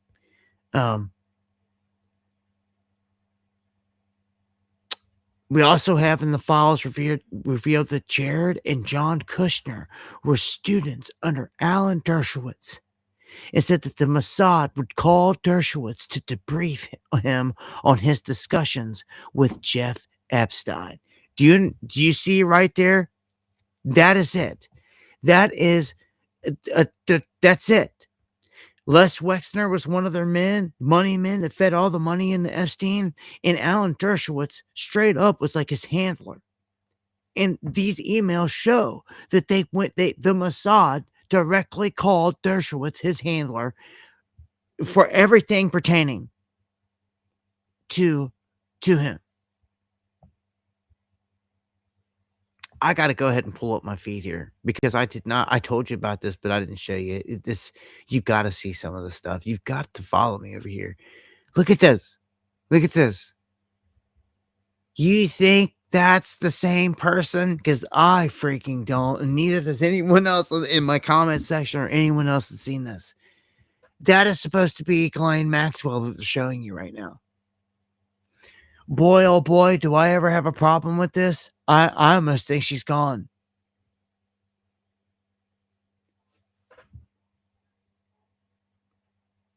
Listen.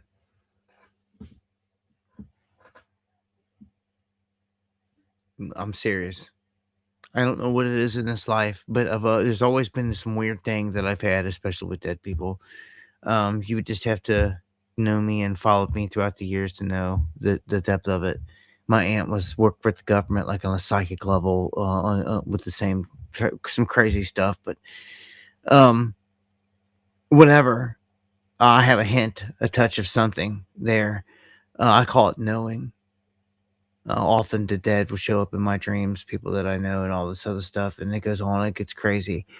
But a weird thing has always happened to me is like when it's seen like when I hear that someone's dead, when I see a picture of them, like it's different. It's like I see the death like in the picture. I can't explain it any more than saying it that way. It's a weird thing, and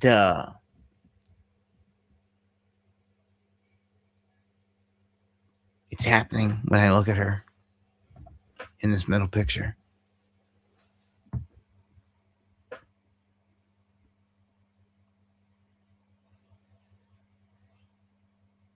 Until I see proof of life, they got her. Until I see proof of life, until I see this woman with the sharp nose and the long hair that we seen with the gray coming out, not this thing over here. I played the audio. The voices don't match. Sounds kind of similar because she's accent, but that's not good enough for anyone. Like I put audio stacked side by side, just like the image here. That's not the same face. It's not the same person. Even Grok, when you ask Grok or you run AI on this, they're like, that's not the same person. The separation of the eyes is not the same. It goes on and on. It's not the same person. Dude, what is going on? I want proof of life. Or in my book, she's not here no more. It's getting crazy. They've introduced a character into the whole world, and only us over here are talking about it. They have the eyes to see, as always. This is where it gets even creepier with this whole thing. All the masks that were up on the wall in this torture room on Epstein Island, one is literally Howard Lutnick. It's the creep Howard Lutnick again, and he has his own mask on the wall. Are you kidding me? I can't imagine the horrific things that happened in that room because they weren't sexual. Like, I'm talking, this is torture. And you torture to get adrenaline going so you can take out adrenochrome. And that's exactly what that chair was for. That's exactly what that room was for. To scare the living crap out of any soul, especially a child.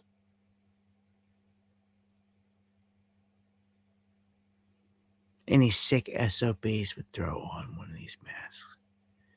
This is ritualistic, is what it is. And this piece of work, if you missed it, just got caught in the whole thing. And even Trump was called out on it. Your man Lutnick that's always around hiding right behind over your shoulder. Where's he at? He seems to be missing all of a sudden. Like he was called out in the Epstein files and he's caught lying. And he took his entire family to see a convicted pedo. After lying and saying he only saw him one time. Howard Lutnick was Jeffrey Epstein's next door neighbor. In an area where I believe the houses are connected so tight. We could have opened up a door and been like into the next house. You don't think the man didn't see him taking out the trash one morning or this and that? The dog got loose. Seen him one time. Dude, you're guilty. You're a lying person. Piece of work. In my book, Lutnick. And you are smoked like all the rest that have been caught lying, and it shows guilt in you. This guy's a part of the whole thing. And there's his mask on the wall. Okay, so let me just keep going. Look, if you want to go look at that screenshot, there's the video it comes from. This thing, whatever, this person, this character called Ghislaine Maxwell, to the real Ghislaine on the right. I got it on my page. It's all there. You will clearly see it's not the same. I also have the UFO stuff and everything I talked about earlier. A ton of stuff here on this is Steve Bannon's email with Epstein making jokes about pedophilia. Yeah, Steve Bannon. Same one I just told you about. Okay? That they're getting outed massively. Okay? Here's another one. Just when you thought nothing from the emails couldn't shock you, you missed the big event on Saturday. A party with a dozen beautiful East Side girls. Well, a dozen 1-year-olds. Dude.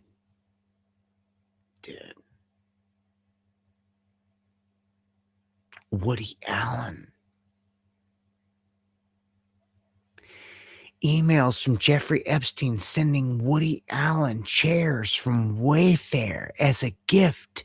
Wayfair is listed 389 times, and many orders are placed directly by Epstein. Either they loved a ton of cheap furniture or it was code for something else. Sure enough, here is, and you can go over there. I'm not going to play this whole clip. Here's Miriam Adelson that was on the list. She is right here. Bondi told Miriam Adelson and her Israeli counsel how the DOJ works for them. And it's there. Bondi shows in this clip, they bow down to her. This is the biggest donor to Donald Trump. This is who's controlling the show right in front of your face. That's Meghan Markle there, by the way, right there with Jeffrey Epstein's girlfriend right there. It's one big club. Again, ton of good stuff. Here we are. Well. Guess who else was on in the list? Jeb Bush. Guess who's sitting here cheesing with Pam Bondi? Jeb Bush. Guess who got Bondi into her spot? You can guarantee that. A Bush. Oh, there you are with who else? McCain, Romney, Lindsey Graham. All these guys. So it shows who her allegiance is to and with right there. And one more. Oh, hi, Pam Bondi. What are you doing with Keith Frankel? Yeah. I have a couple questions for you, Pam. How much were the acting lessons? Do the Epstein victims that you cried with know that you're friends with Keith Frankel? Why was Keith Frankel and Jeffrey Epstein talking about body boxes on February 10th, 2010? You've read the files, so I'm sure you can tell us. If Jeffrey Epstein was such a monster, Pam, how come Keith went to his house so many times? One thing that was mentioned in the Epstein files is children being trafficked out of Ukraine. Keith Frankel and his family run a children's home that takes children out of Ukraine. You need to cut the shit, Pam. You need to cut the shit. Boy, girl, she smoked that one. Dude, that was good. That was real good. That was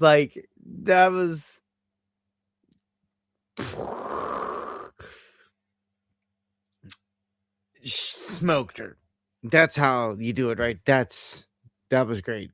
That's what I wanted to show you. Like, Bondi's fraud, gay.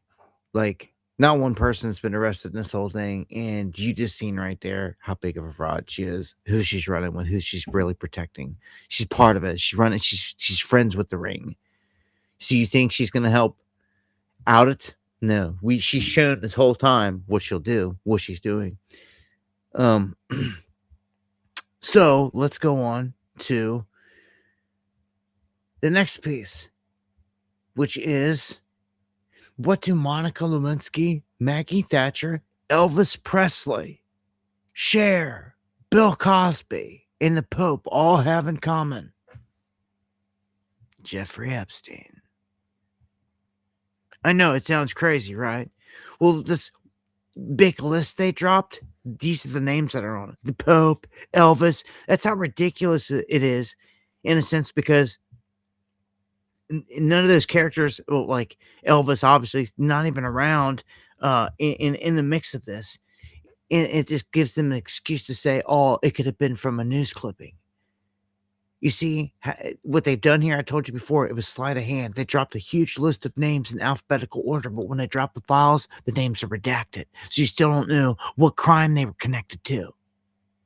It's the biggest sham ever. It's what it is.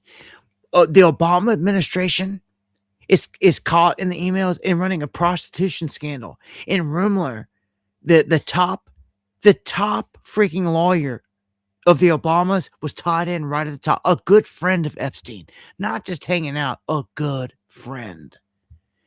And you don't think that the Obamas aren't tied deep into this? Come on. We already know this. We already know all of it.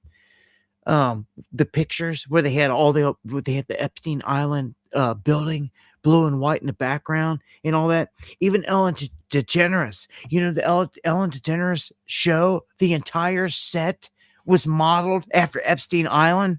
It was nuts. And they shut that show down right afterwards. And she fled America, I do believe. Elon demands an investigation into Reid Hoffman because he says all these crazy things in the emails about girls and ice cream. And I don't know if we're going to ever see any arrest. I could go on and on and on about this stuff, but if we don't ever see any arrest, like, what good does it do? So Thomas Massey goes full rhino, they say. Call it what you want. That's just, when they call him a rhino, it just means they're not doing what they want off the right side. But I'm going to let him speak here on this. And just very quickly, if you will, you've supported most of what Donald Trump has done during his presidency. But because of your actions with these files, he is supporting your primary opponent and has waged very personal attacks on you. I know we just have a few seconds here, but just your reaction to that. Look, this is about the Epstein class. The people who are funding the attacks against me, they may or may not be implicated in these files, but they were certainly rubbing shoulders with the people who are in these files. They're billionaires who are friends with these people, and that's what I'm up against in Washington, D.C. Donald Trump told us that even though, he had dinner with these kinds of people in New York City and West Palm Beach, that he would be transparent, but he's not. He's still in with the Epstein class. This is the Epstein administration, and they're attacking me for trying to get these files released. And again, I'm going to say President Trump has not been accused of anything criminal here. Thank you very much for joining us this morning, Congressman. We appreciate it. Thank you. See what they're doing there. Now, AOC, this is the second time she's done this. On the last one, she tries to come out and act like she's all smart and saying all this stuff. Well, not only is she ignorant, so are the people around her. And I don't say these things to be mean. I'm not trying to be mean. I'm saying it because you're going to see she is. She makes a statement that's absolutely false. And the crowd cheers it on. A false statement. No one sits there and stops, like, no, she's wrong. Or like, oh, what is she talking about? Like, no, they're just clapping on like she was right. And it wasn't until other people have to call it out like this and saying that this is the second time in 2 shows now we've showed AOC. They're trying to put her out there like in the public eye now, and and she just is not good at doing this at all. It is not a remark on who Maduro was as a leader. He canceled elections. He was an anti-democratic leader. That doesn't mean that we can kidnap a head of state and engage in acts of war just because the nation is below the equator. And see, and she's wrong, because it's not below the equator. It's not. It's nowhere near. It's above it. It's like she had it wrong. What's this one? Oh, I thought I exited out. All right, so she just keeps doing these things. I can't stand it. You know, she's just a government stooge. She's one of the people that they literally found her in a bar in DC, and like, oh, you look nice and satanic. She looks like a female Baphomet to me. Always has. That's their pick. That's their vice, I think. They have to start seeding it in there somewhere, and they have been, and they're ramping it up. Like, she's no longer just like caught in these little clips, like walking out the steps and saying stuff. Like, no, like she's going to these places and like giving these speeches, and like again, she's not good at it, it seems. But let's jump into the Nancy Guthrie case. An update there for anyone following this. They say that after a major operation near her home, this is the update. No arrests have been made in the case. Heavy police activity 2 miles from her house sparked a lot of speculation. They say as the search for Guthrie entered the third week, a large presence responded on a road near her home in Tucson, Arizona. This is on the night of the 13th. And a lot of sheriffs, FBI vehicles, SWAT, forensic, all there. The Pima County Sheriff's Department confirming the police activity was related to the case, but did not release details about what happened inside the blocked off scene. So this is a huge, big mystery here. Like, what happened? Like, what's going on?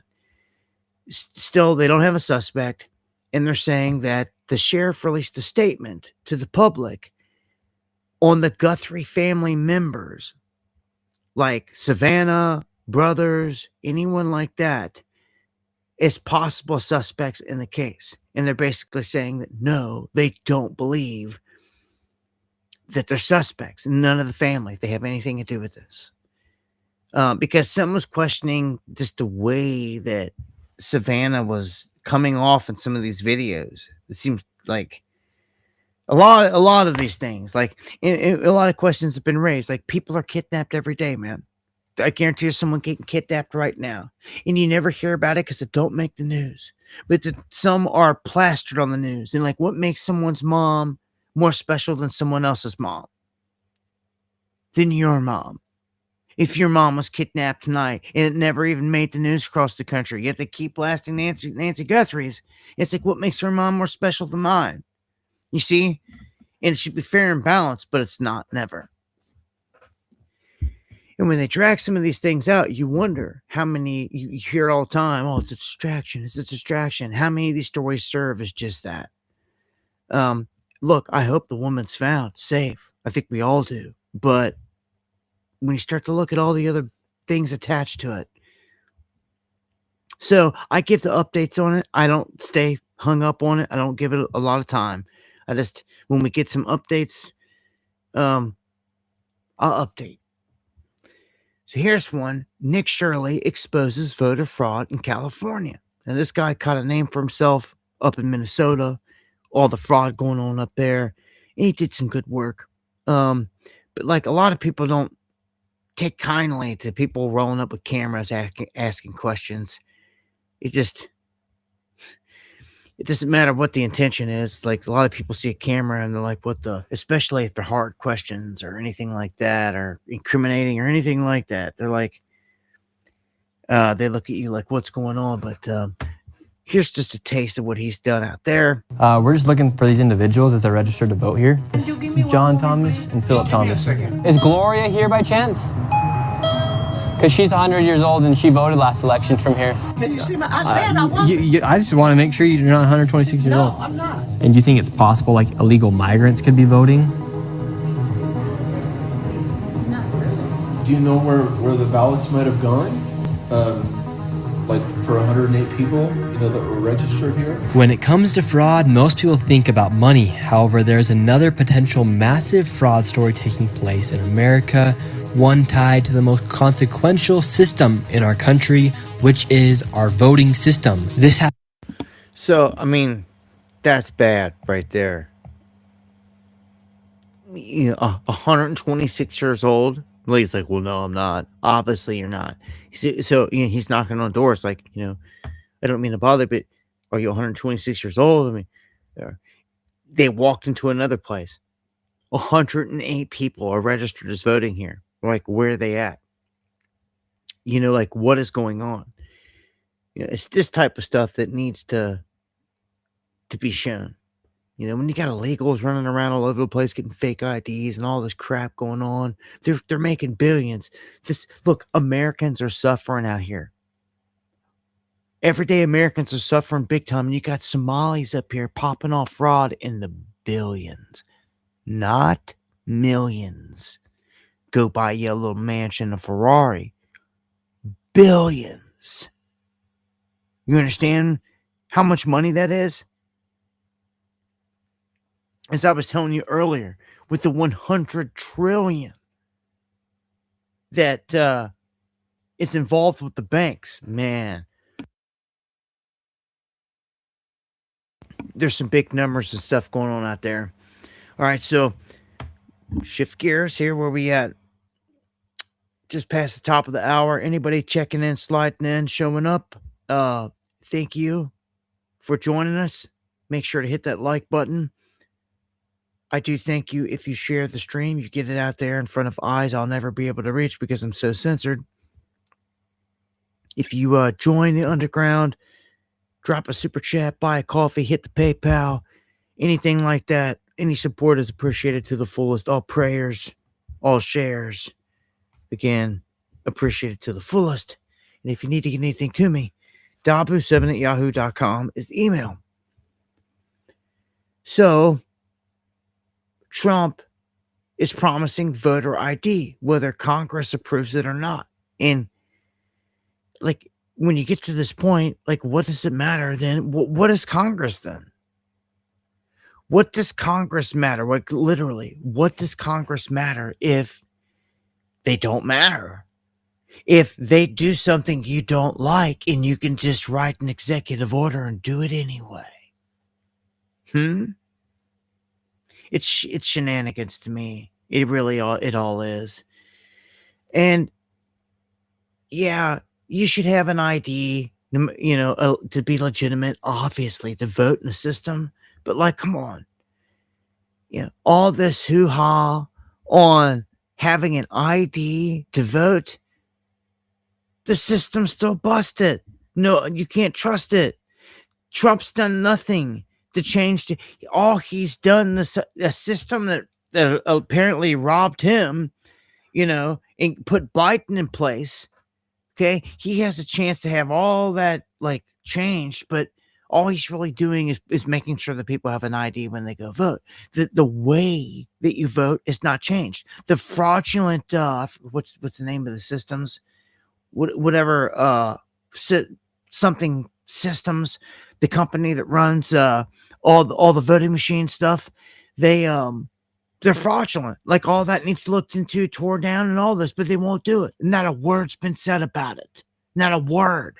Like, that whole system needs redone and replaced, and like reevaluated and all that. But nope, not a word of it. So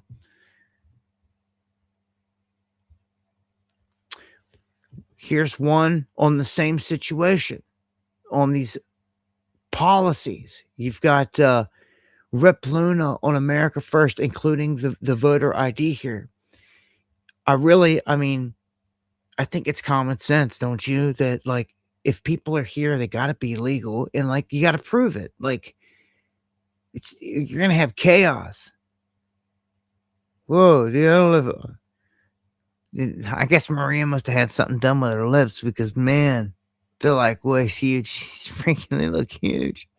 Joining me now is Florida Congresswoman Anna Paulina Luna, a key member of the House Oversight Committee. Congresswoman, good to see you. Your reaction to that conversation and what you expect from the SAVE Act.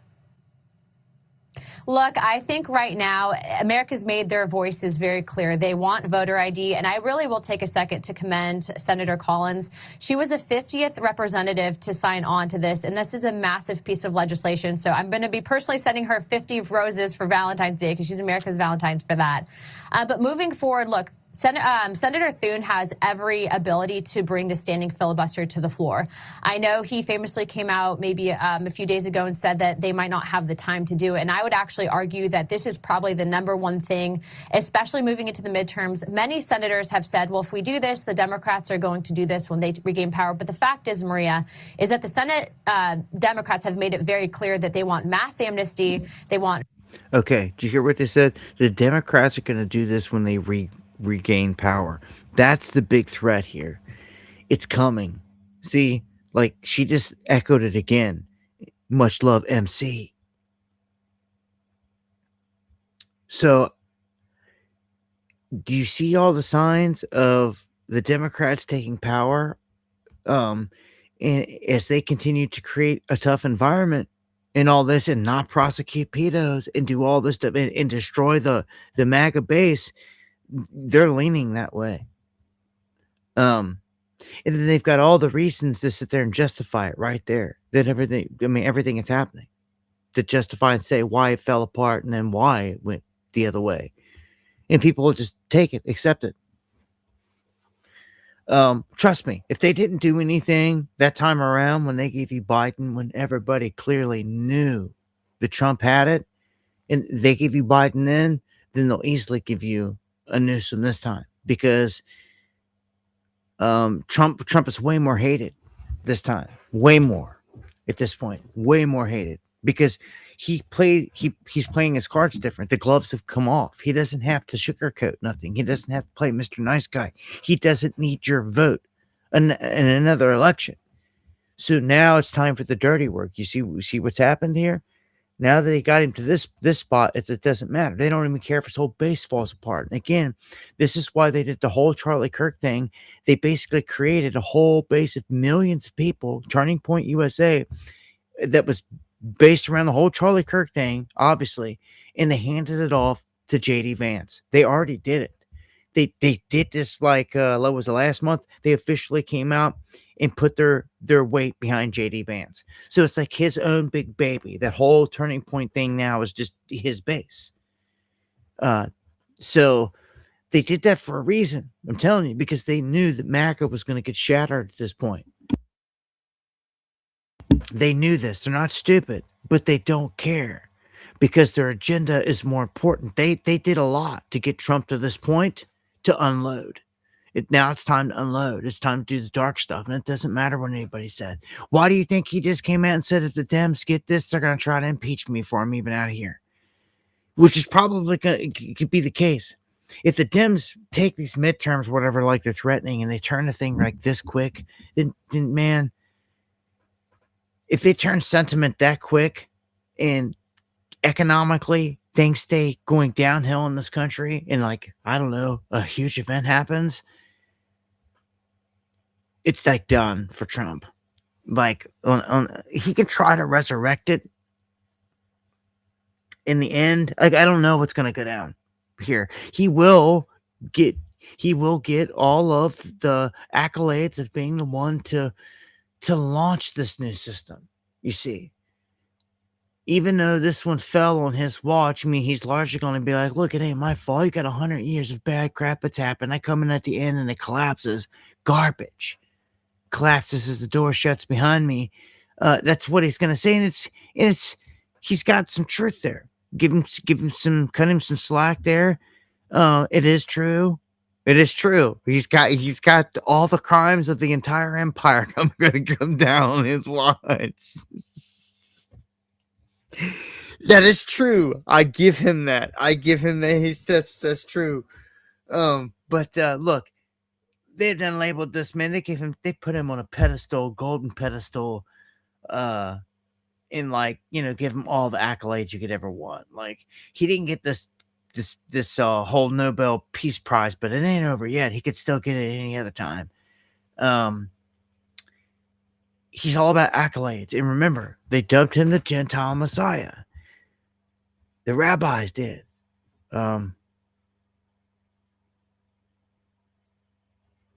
Yeah, it's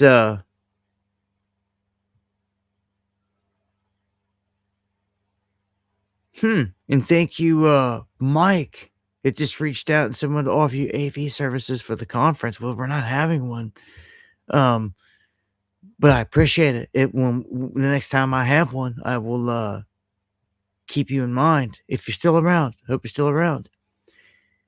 A lot of people out here in this territory come and go. See a lot of people just I've seen some people in this world once they get to this point of awakening, they can't take it anymore. Because they want an answer, and then they get to the point, like I'm always telling you, like there is none.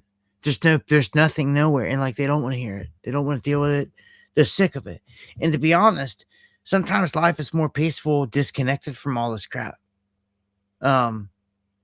It takes a thick skin, it takes a tough person to survive and thrive in this environment of constant chaos.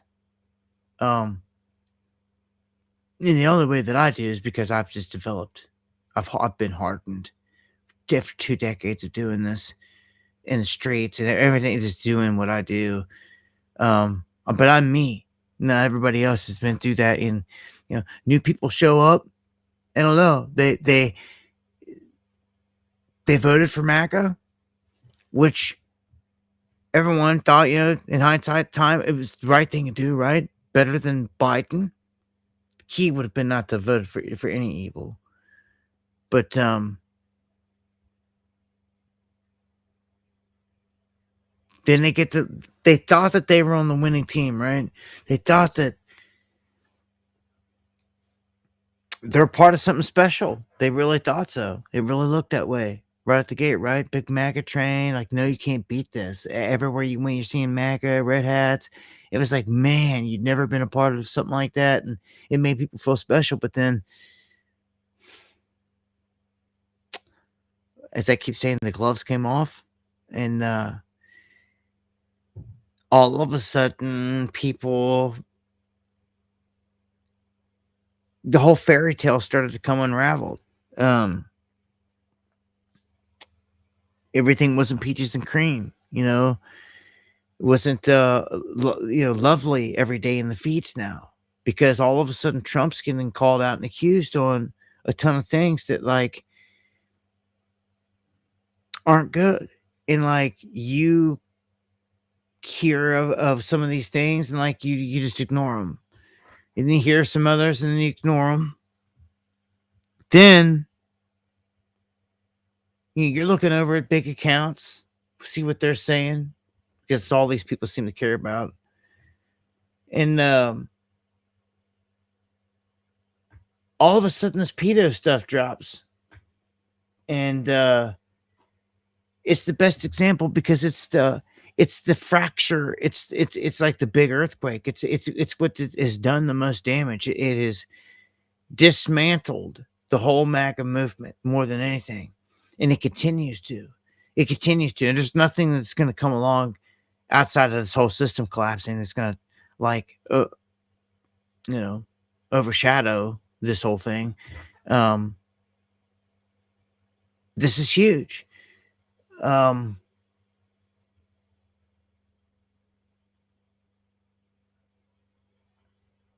Oh, we live in crazy times here, man. That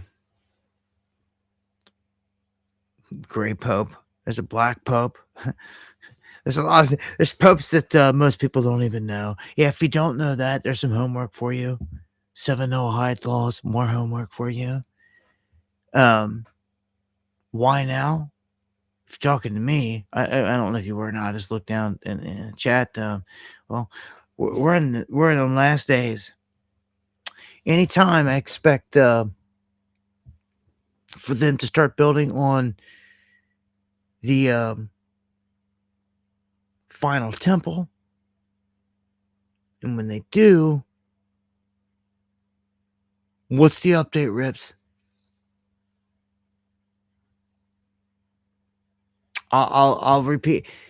If you've hold on, maybe I got a funny feeling you already said, and I missed the message that I sent you at DM, and I just went and looked, and there it is. The daughter of the Rhode Island hockey shooter.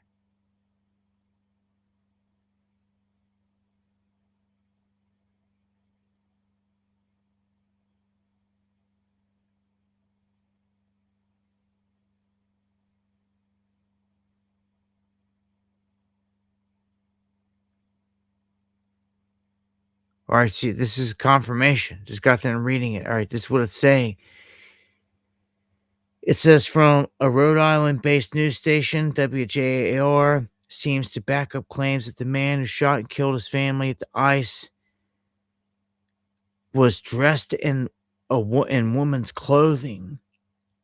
So the daughter confirmed this. Apparently, they got a clip here that shows like a news station saying that. So an update there, and I appreciate the update, brother. Elon's net worth has reached nearly $850 billion. Update there. Thank you, D. White. He will hit a trillion. He'll be the first trillionaire. With a very crappy record to take before God, if you ask me. He could be doing so many more good things. A lot of the billionaires can and could be. In terms of saving the planet, helping people, doing righteous things, but they just don't seem to care about that. I mean, why would you if your soul's sold, if it's gone, if you know that it's not going to advance from out of here? All they care about is dominance in this material world, in this realm. They're not concerned about advancing to a higher realm or anything. They like this lower frequency. They like the control of it. They like the demonic nature of it. They love to thrive here. They love that. They love that power rather than to rise again to a higher frequency, a higher place where you have to be more disciplined to be around better people. You have to show that you're not evil, and they don't care to do any of that. They rather just do as they will, as Aleister Crowley says, here on planet Earth. A lot of people again back this voter ID stuff. I'm gonna play a clip here. I think this is Schumer. Anytime they got Schumer melting down, I like to play it because sometimes it could be funny. He reminds me of one of them guys. There was guys off the Muppets back in the day. There's two old guys. Two of the Muppets are too old. He reminds me of them old Muppets. About 83% of the American people, including majority Democrats, support voter ID laws. Well, yeah, the voter ID laws that first, each state can have its own voter ID laws, and some do and some don't. But secondly, what they are proposing in this so-called SAVE Act is like Jim Crow 2.0. They make it so hard to get any kind of voter ID that more than 20 million legitimate people, mainly poorer people and people of color, will not be able to vote under this law. We will not let it pass in the Senate. We are fighting it tooth and nail. It's an outrageous proposal that is, that shows the sort of political bias of the MAGA right. They don't want poor people to vote. They don't want people of color to vote because they often don't vote for them. That's a weak excuse there. Hold on. Last I checked, people, if you're poor or of any color, you have to have a freaking ID. Like, that makes no sense. Some of the crap they say makes no freaking sense at all. Like, if you are a citizen of the United States and you are freaking born here, just like any other person. Like, when I grew up, any school I went to, any color, and I grew up with people of all different shapes, sizes, colors, backgrounds. It didn't matter. We all had to go get a license, at 16, and to have a license to drive, and an ID, and at 18, if you want to get cigarettes, you had to have that ID, and that same 21 if you wanted to drink, and any and all that. Like, It makes no sense. You have no. Where's the argument there? You have to have an ID for all that stuff, but when it comes to freaking ID to vote, like, that's ridiculous. It's such a scam. Like, yeah, I want everyone to show an ID, but it goes right back to what I said earlier. What does it even matter when the system itself is a sham? Huh? When the computer system where everyone's going in and casting a vote is a sham. All these laws and all that crap, you can talk. This is all smoke and mirrors, man. But at the end of the day, on the issue, yeah, you got to have an ID, in my opinion, and you should be here legally. Let's just start there, right? If you are going through Los Angeles and you hear sirens go off, it may not be for a tornado, may not be for an earthquake, may not be for a tsunami. It may be because of an ice raid. That is what they're doing now. So just heads up to saying, you hear these sirens going off you never heard before inside of LA. It's what it is. All right, what you're hearing right there is an ice warning. It's blaring through Highland Park. It's a new tactic to immediately alert people about ice activity. The sirens can be heard from half a mile away. At least 20 have already been installed near homes and businesses, and an online fundraiser has been started to help expand the system. However, the LAPD says the sirens could violate the noise ordinance if they get a complaint. Oh, so I was wondering, how are they going to try to counter that? Whether they're trying to say if they get one complaint and that noise ordinance, watch, they're going to do that. You know, noise ordinance. They're going to go in. They're going to go after them. That right there, they done said it. They got their foot in the door on that.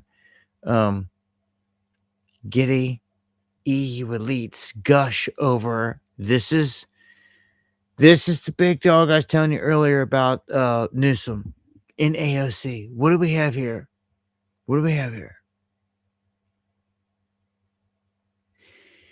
EU elites gush over Newsom and AOC. What? Yep. Just like I told you. There it is. It's 2026.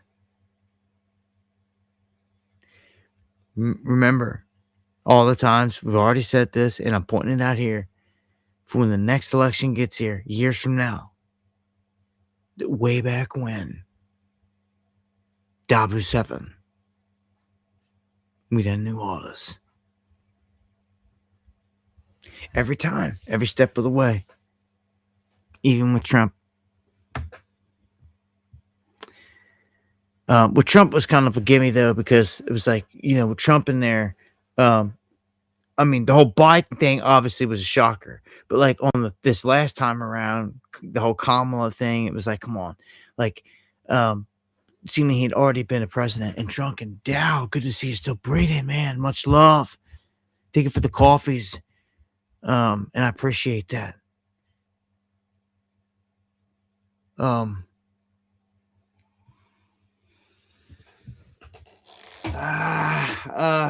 just this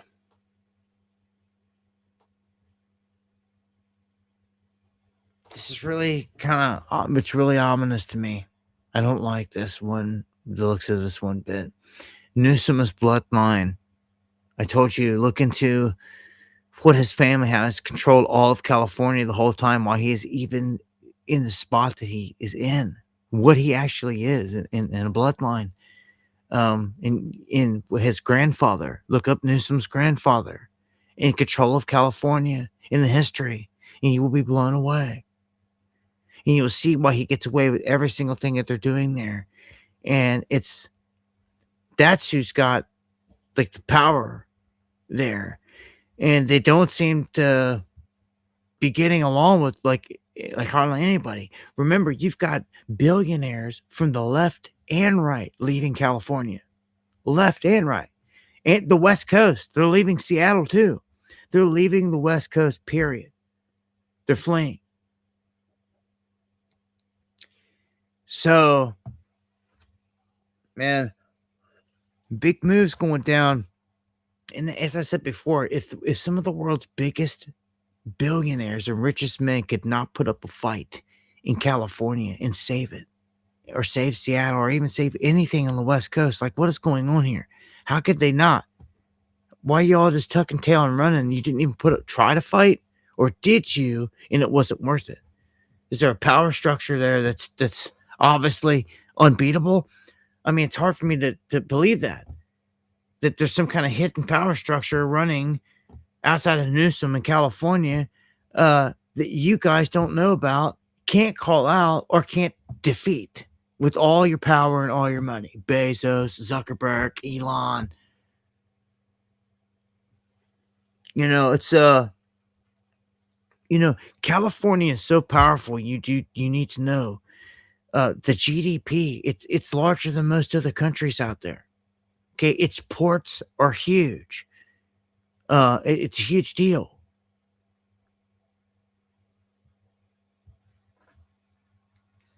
I don't know, man. I see these things and I gotta point them out. There you go. Expect it. Expect way more unless something happens to one of them along the way. That's what I fully expect right there. Here is, I'm just going to play a piece of this, maybe about a minute. Hawley going off here on Ellison again. If you missed the last clips on the last stream, this dude's just getting grilled left and right. He likes to roll his eyes around and say all this crazy stuff. But man, they've got this guy, and how he doesn't go down, I don't know. How if somebody like this getting grilled doesn't face time, doesn't go to jail, like. Everyone can just sit there and like roll their eyes and disagree. It seems like none of them get like in trouble. It's crazy. I'll play the clip. The state of Minnesota. Do I have that correct? That's a yes. Sir, you're aware of my job. You know the answer to that. Mr. Ellison, let me start with you. You're the Attorney General of the state of Minnesota. Do I have that correct? That's a yes. Sir, you're aware of my job. You know the answer to that. You're not going to answer my questions? Are we going to start this way? Are you the Attorney General of the state of Minnesota? Yes or no? You know the answer. Mr. Ellison, you're in my courtroom now. You're under oath. So I suggest that you answer my questions. You the Chief Law Enforcement Officer of the state of Minnesota? Yes or no? Let's try another question. Are you familiar with the $9 billion in historic fraud out of your state, including the $250 million in the Feeding Our Future program alone? You familiar with that? Don't turn to the pages in your book to get your potted answers. Are you familiar with it? Yes or no? Yes, I am familiar with it. Very familiar, aren't you? Because the people who ran the Feeding Our Futures program came to you in your official office in the state capitol December 11th, 2021, and asked for your help in getting investigators off their backs. They complained to you for upwards of an hour about state investigators going after them, and they begged you to help them, and you agreed to it, amazingly. And we know you did. That's not because true. it's all caught on tape. Yeah, Every single sentence is caught on tape. Here's what you said. Let's And take a look. obviously you You didn't listen said, to the it's not a tape. question. You said to them, send me the names of all these folks who are investigating them. You said to them, send me their names. And I'll take that list and I'll call the person over at Education who is investigating them and say, what's going on? Why am I getting these complaints? Then he went on to say, I already have my team working on this. What day should we get together to discuss it again? You made pledge after pledge to them. You said, we've got to make sure this guy who's investigating them stops it. You said, you have my attention. I'm concerned about this. You said, let's go fight these people, meaning the people who were investigating the fraud. He had them. Why'd you do it? Why'd you help them? Are you going to let me answer? Please, we're all ears. So first of all, you're cherry picking quotes out of there. Why did you help I them? thought you were going to let me answer. Why did you Are you help going to let them? me answer?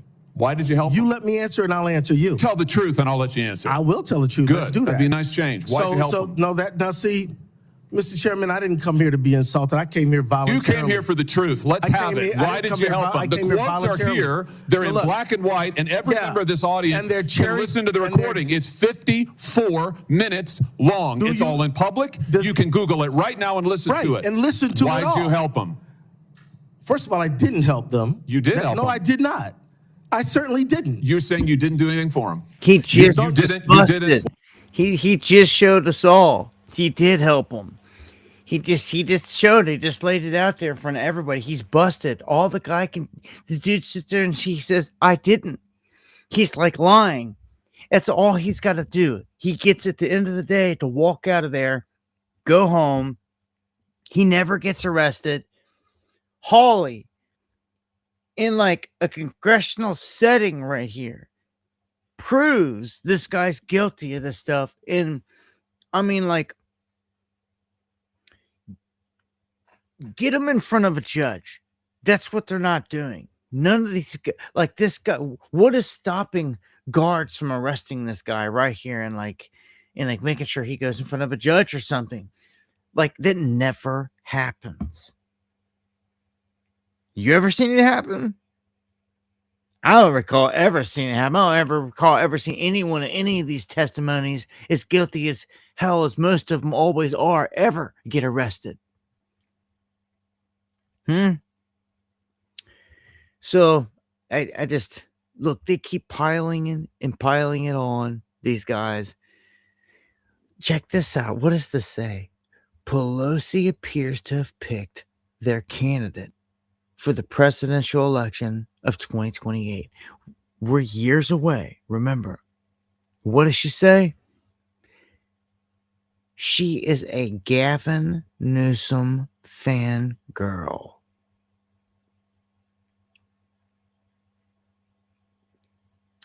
Really? Somebody mentions the next election, and that's what she says, and that's what she brings up. Well, there you go. You don't, if you think anyone else outshines is going to beat Newsom off this side, there's no way. He is like their golden boy. They'll try to run him 16 years. Like, I'm telling you, like, you better watch out with Newsom. And AOC, oh, wow. Like, he slips, falls, like anything happens to him. I mean, we're stuck with her. I told you, she's like, her facial structure and everything else has always reminded me of like the female Baphomet. I don't know what it is. I always knew the moment I laid eyes on her that she was like the one, like the dark one, like from like chosen by them. Like, obviously, yeah. Well, here you go. Gavin's the man. He's the one, and it looks like AOC is gonna be the sidekick from this far out. Newsom. Look at all these headlines. I mean, already Newsom tells Europe that Trump is temporary. Doubles down on failing green agenda. Why is he even over there? Why is the governor of California over there talking to world leaders? Why is he at the Munich Security Conference? Huh? Hello? Why?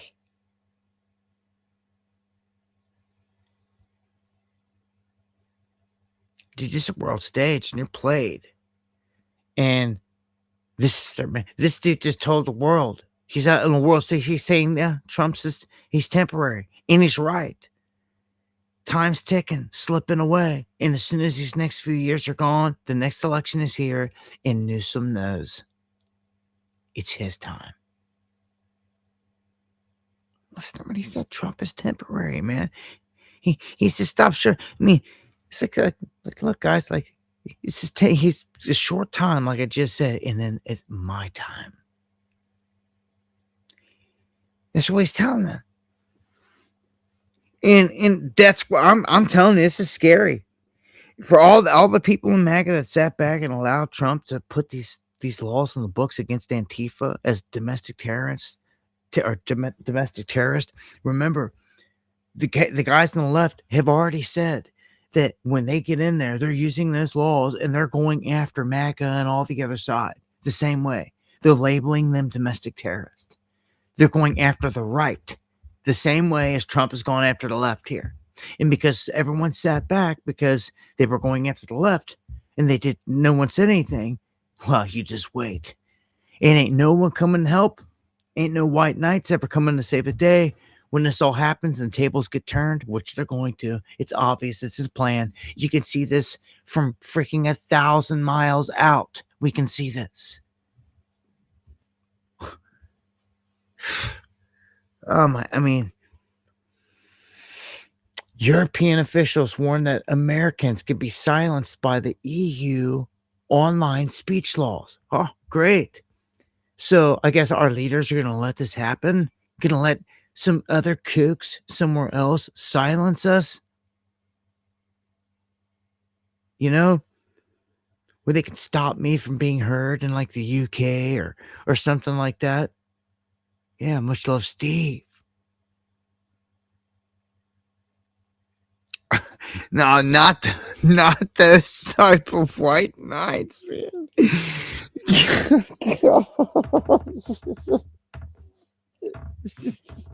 I'm sorry, bro. Oh man, you broke me with that one. That was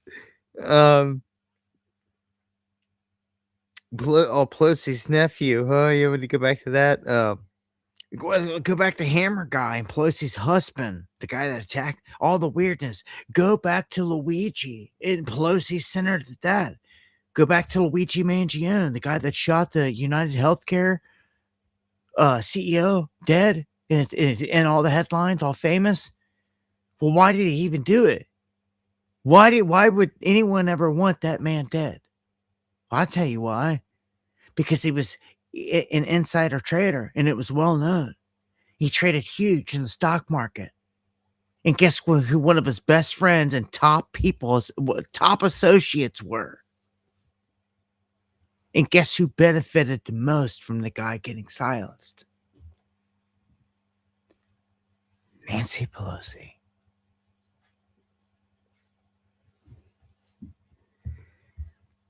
Now, if I, as an investigator, can put all those connections together, clearly, you don't think that they couldn't? And they wouldn't have, investigated and like interviewed her and asked what's question. They've done none of it. It's a sick game. So let's go around the world real quick before we shut this one down. There's no prospect of the European government stopping civil war.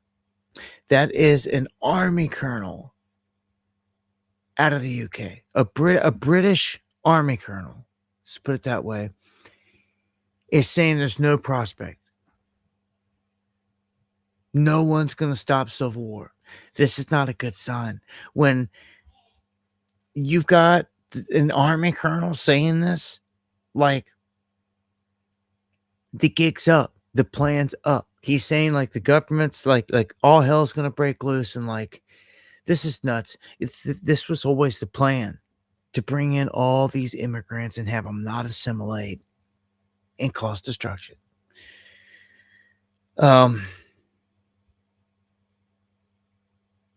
Germany, in the latest blow to free speech, their courts could issue a speaking ban.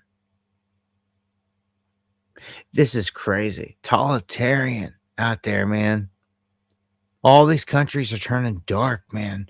Big time. When it comes to Moscow and Ukraine, they say that Moscow repelled another large drone attack, and that the U.S. has moved missiles into the South China Sea 10 kilometers off of China's mainland. I don't know how smart this is, and what do you think they're going to do in return? U.S.-controlled missiles deployed in the South China Sea 10 kilometers off of China's mainland. Here's one for you guys. And these last two. There's a doomsday nuclear bunker for sale. If anybody got the money and wants to buy it, it was made in the 1960s. It's supposed to be legitimate. It's just 3 hours from DC. And it's a real deal. You can see right here, it's got the blast doors. It's in a fenced-in compound. Of course, once you get in there, it's got blast doors. You have to get through all the blast doors just to get into each and every section. Looks like it's got some leakage going on there. But it's got all the housing needs that you want for the water, cleaning the water. See, the one thing I've never understood about, unless, some of these things are out in the middle of nowhere, and it's like, how are they getting water fed in? It can't be from the local municipality because there's not one. But this one, like, look at this. There's nothing but like countryside, like all around right here. There might be something over here. They don't like where I'm at, mountains, and like you don't have city water everywhere. Like my road doesn't even have it. Like they have to run it. Most people have a well, catch the water, things like that. So how does that work for a bunker out in the middle of nowhere? Are you still catching your water, or like, what's going on? And if you're underground, you got zombies out here, basically freaking, Americans like freaking out. They're all trying to get in, blast their way in or whatever, or break it down with sticks and stones. And they're doing this for like weeks on end, and you run out of water. Like, what are you going to do? What happens if they clog all your oxygen vents? It's like, there's a lot of things. I spent a lot of time thinking about a lot of crazy stuff. Like, you got to be prepared for a lot of things, man. What happens when one of them good old boys got some C4 on them or something? They get through the main blast door. The zombies are in. Like, you're done. If a bunch of people know that you've got like a 10-year supply of food and water and everything else down there, then yeah, they and the store's done been wiped out and everything else. They know that there's a cache there. That's it. They know that the getting in there is life or death. So like zombies, they will do whatever it takes to get that door blasted down. These are things you've got to take into consideration, man.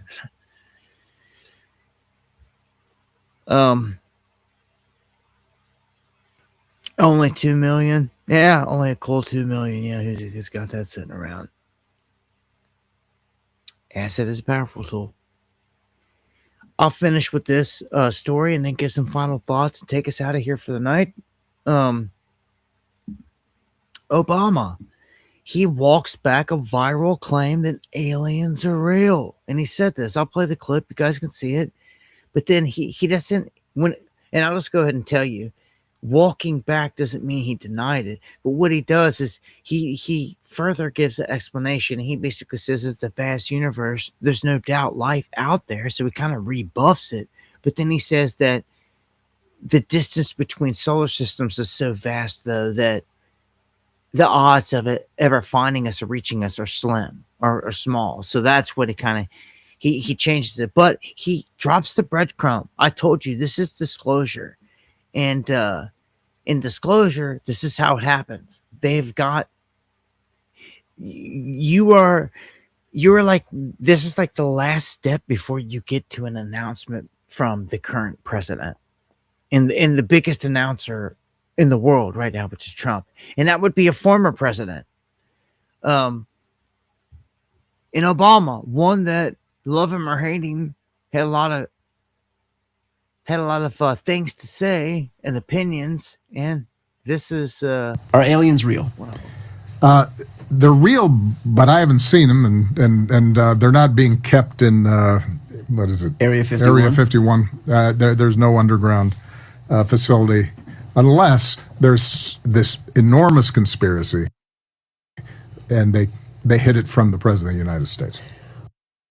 Okay, oddly enough, that's exactly what Greer and all them said, is that all these black sites and the whole program that just went before Congress was hiding it from the presidents. I don't believe everything, but let's just pick apart what he said. He says, yes, aliens are real. It's the first thing he said. He said it blatant. He said it flat out, and those are the things you got to watch for. It was, in my opinion, the truth. It was a truthful statement that you just witnessed Barack Obama give.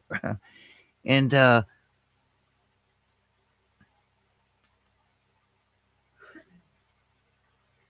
he lies and says he hasn't seen, because I believe he knows. I believe he knows all kinds of stuff. Okay. But he lies. He says, well, there could be some truth. Who knows what he knows? In his mind, he could know that there's a ton of bodies at Wright-Patterson, or something like that. So when he hears Area 51, he's thinking, oh, the aliens are not there. Well, okay, they didn't take the alien bodies there. The story never said that. Like, what the stories say is that, and this is where I'm saying he's lying. Spiro, check on this. Like, anyone out there that knows anything about Area 51, you should know better. You know there are underground facilities at Area 51. What we see above ground is just for show. Me and Spiro went and got the very first footage of Hangar 18 down there, the newest hangar that they put up. And it was a part of the firsts that we did. Get the very first drone footage, very first live stream of Area 51. We did it. We banged it. And they put it on a show for us on the tarmac. I guarantee we got the footage. Heavily censored here on this channel, but it's there. In my opinion, it should have millions of views, but it's just sitting there collecting dust over here. But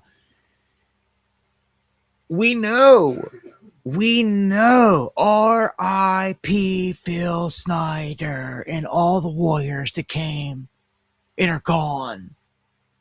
That just do add this to your homework for the night. Phil Snyder, if you look up the legend, listen to his videos, listen to the man tell you what he went through at some of the bases that are around the country.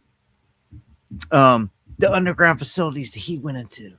He was actually attacked, shot, hit, blew his fingers off. And he had no fingers in these interviews. You could see it. Had the scars on his chest. He went down underground and had a confrontation with these things in an underground facility. And the individuals that he was with did not survive. And like exchanges went down. And he was hit. And had the wounds to show it. And he told the stories. And they got him. They ended up taking him out. They got him. That's why I said RIP. They got him. They clipped him.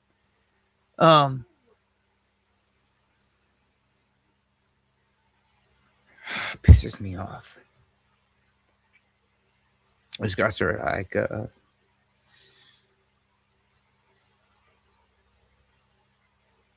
yeah, there's like they're real legends, exposing the stuff. Like well, they told you, like, just those guys again.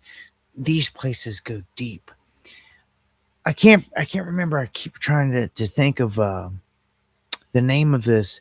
There was a documentary that talked about the different levels and bases at Area 51, and like it level like 4, 5, and 6. There was this and that, and like you got to where there was different life forms, like the Greys and all that, down at like the deeper levels. You know what I'm saying? Like 13, like 8, 9, 10, 11, 12, 13, something like that. Those levels had entities, and there was a mix going on where there was humans and these other entities working together at these bases. And then when you got so far down, there were some of these areas that were just primarily controlled by just these entities. It was like their territory. And like that's one of these spots that Phil Snyder popped up in. They took an elevator down the shaft to this location, and when it opened up, there was an encounter. And see, these things are telepathic and all this other stuff. So there's like, and there's different beings, and the reptilians and all this stuff. This stuff's real. Like, these guys are here. It's all real. The tears are here. And they're in cahoots with our government. These are the guys that give our government all the technology they got. These are the fallen, man. It's real. People crap their pants when they see these things. Yes, it's true. They'd freak out. I'd freak out. I mean, you see a different. If you lay eyes on something, an intelligent species that is on par of intelligence with us, bipedal, like for the first time after being lied to forever, it's going to have a psychological effect on anyone. But you need to get over it and suck it up, soldier. Because you have power over this thing. It's written. Even for people that's not religious, it's written. It's one thing that's written over and over in the Bible. And even in the canons that they took out. God told Lucifer he had to bow down to man.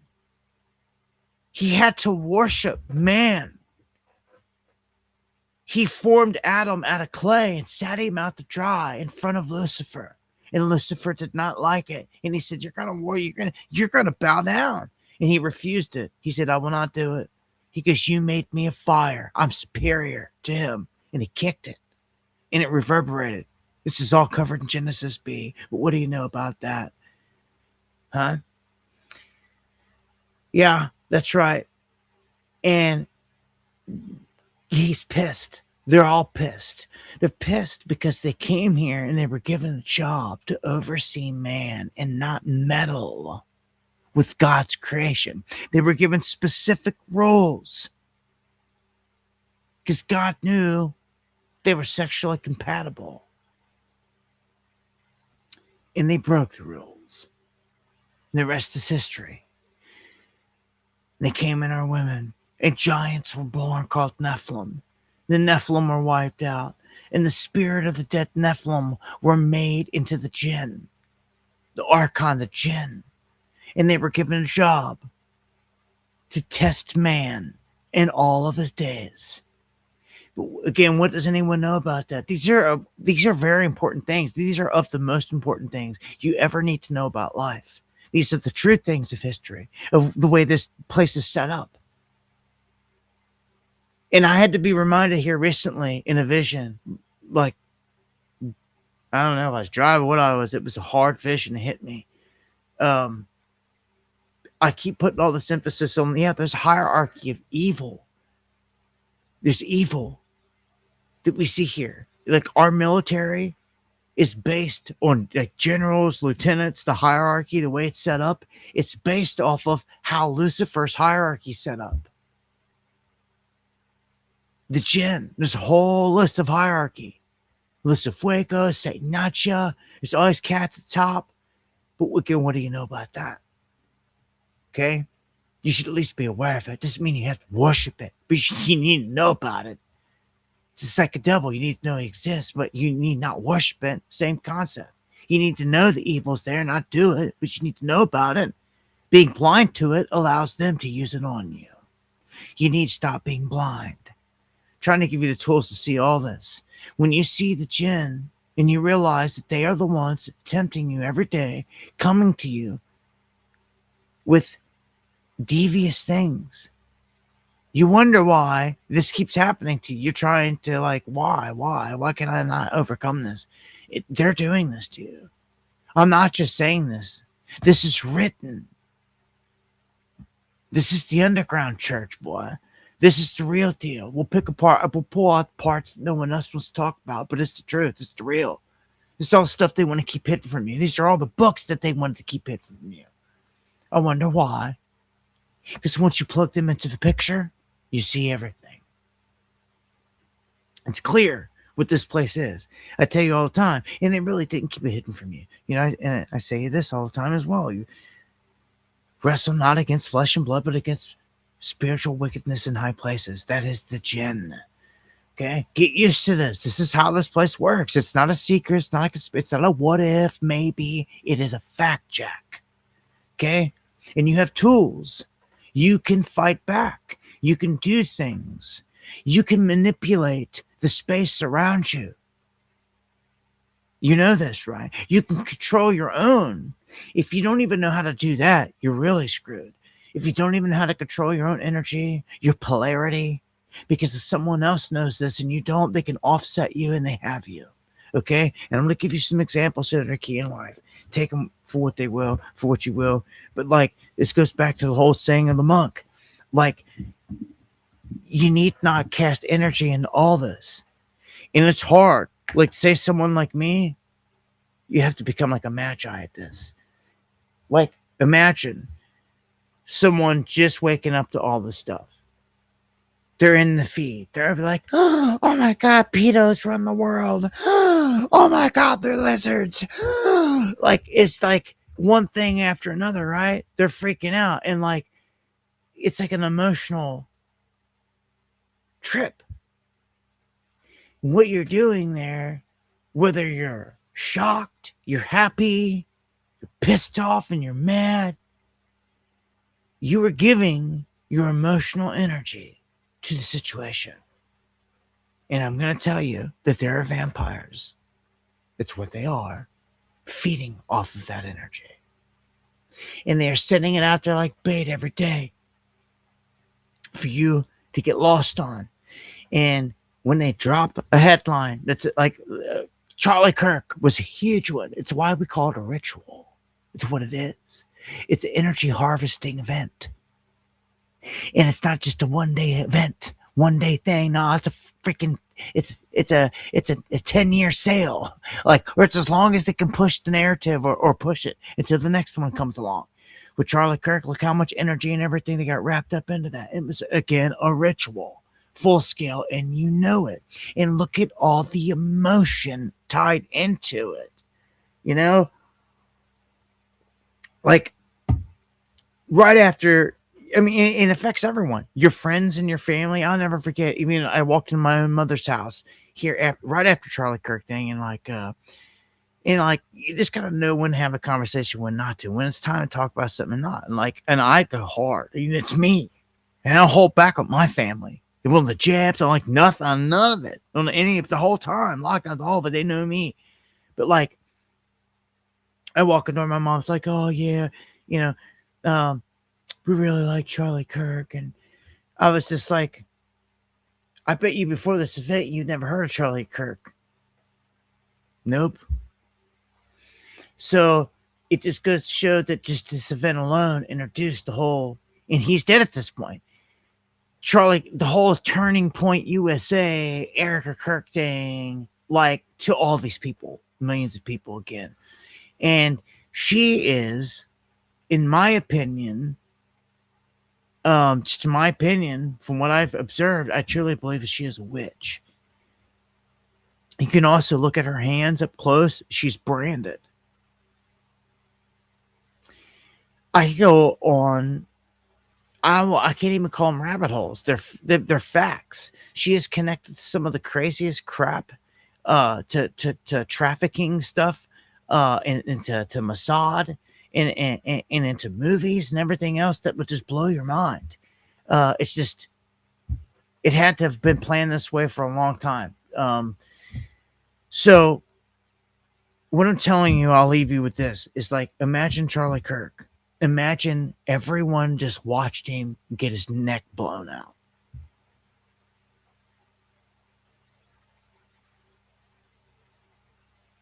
Ten years ago, they would have never shown you this. Like, they would have, it would have been censored all over YouTube. You'd have never seen it. It's horrific. If you would have tried to have shared it, they would have struck it down. It'd been gone. It would have been a guideline strike, and you know it. Okay? No. They made sure the whole world seen this dude get his neck blown out.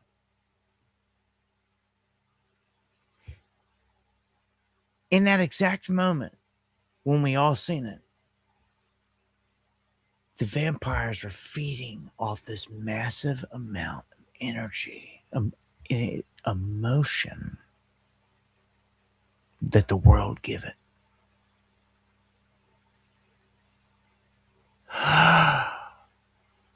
Shock, awe, rage, every emotion, everything that you could think of, okay? The thing with the ritual like this is, it drags on like Charlie Kirk every day, every Candace Owens post. Do you see now? She's a witch. She feeds it. She knows this, but she'll never tell you that. Hopefully you have the eyes to see now. And you can see that they are dropping stories and things on you to draw emotion out of you. Because the entity, the reptilian, the energy suckers that are sitting behind them feed off of that. This is the real term of a vampire. Real vampires in this world, the worst of worst, aren't the kind that grab onto your neck and suck your blood. And yeah, we talk about adrenochrome. These are the kind that latch onto your aura, your energy, your chakra, especially when you're low, when you're depressed, and they attach to you. This is how the reptilians do. This is known. This is a fact.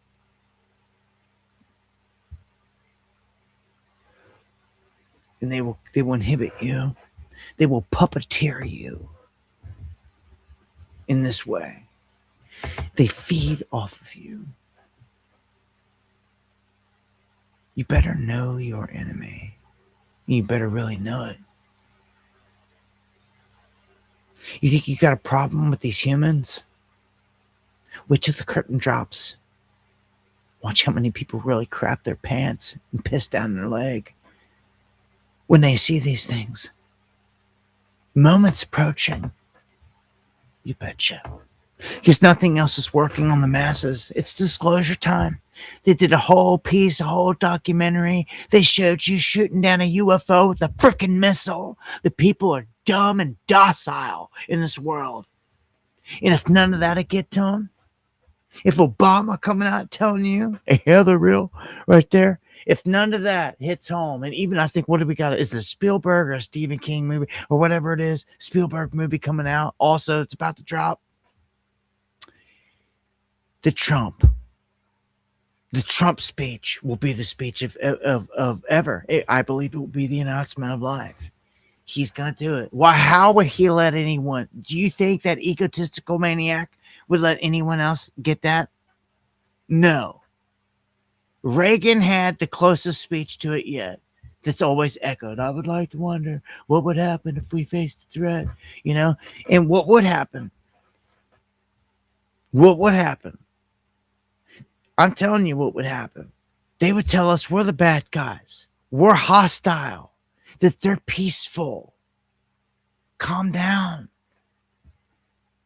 But if you want us to come and hang out with you and bring all these great things, wonderful things, advancements, and you have to be peaceful. And the only way we're coming down there is if you get rid of all your weapons. Sound familiar?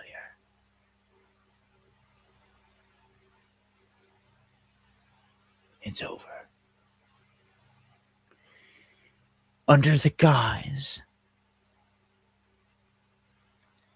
of an outside threat, just as Reagan said, the whole world will stop warring under a false peace. And they will turn weapons into plowshares, as it is written. Do you see what's about to happen?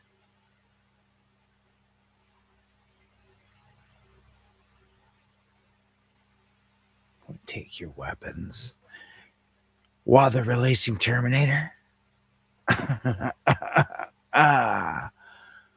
We're screwed. We're screwed. So, yeah, that's why I pray the Most High comes back. Come on, Yeshua. Come on. Hop on the horse, giddy up. Anytime. King of Kings, come on back down. Touchdown. Mount Olives. Hit the world with the biggest earthquake it's ever seen, just as prophesied, as written, and light it up. I'm ready. Separate the wheat from the tare. What do you think that is? The tare are the jinn. They are them blended in with us. They're here, and they told you. He even told you. Why is he coming back to separate it? Because it's blended in with us, and it's the perfect analogy. I'm telling you, when these things show themselves, it's going to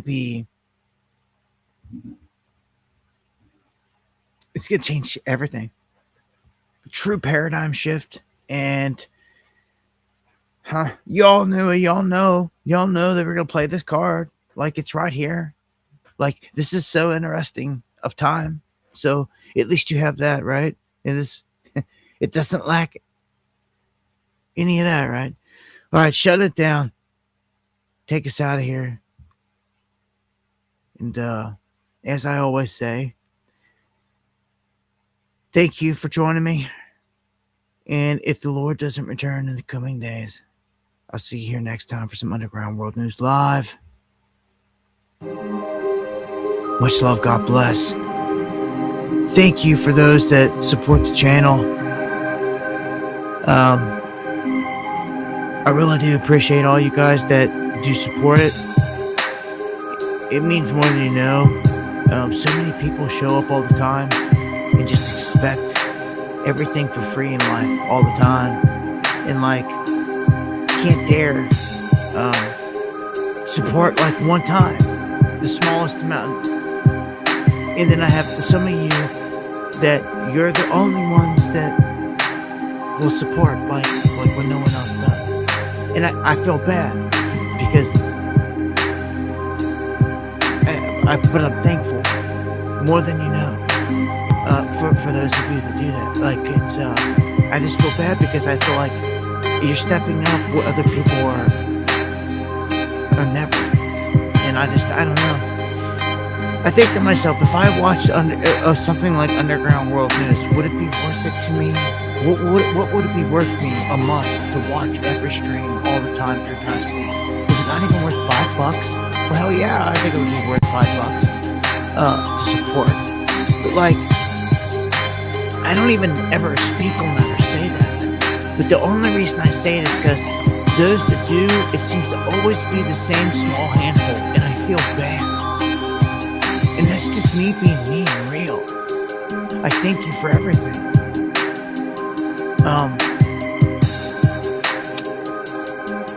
And much love. 11/11. You got that right. Time is short, man. 11/11. I love all y'all. See you on the next one. God bless.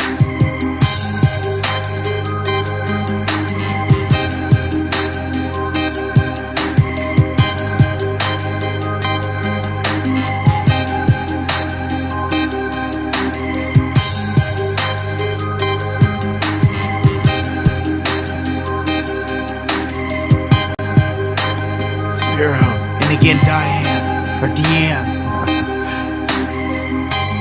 Cindy, Hopkinson, Eon, Deanne, Eon, perfect example is what I'm saying. Thank you so much. Again, legendary. Much love, everyone.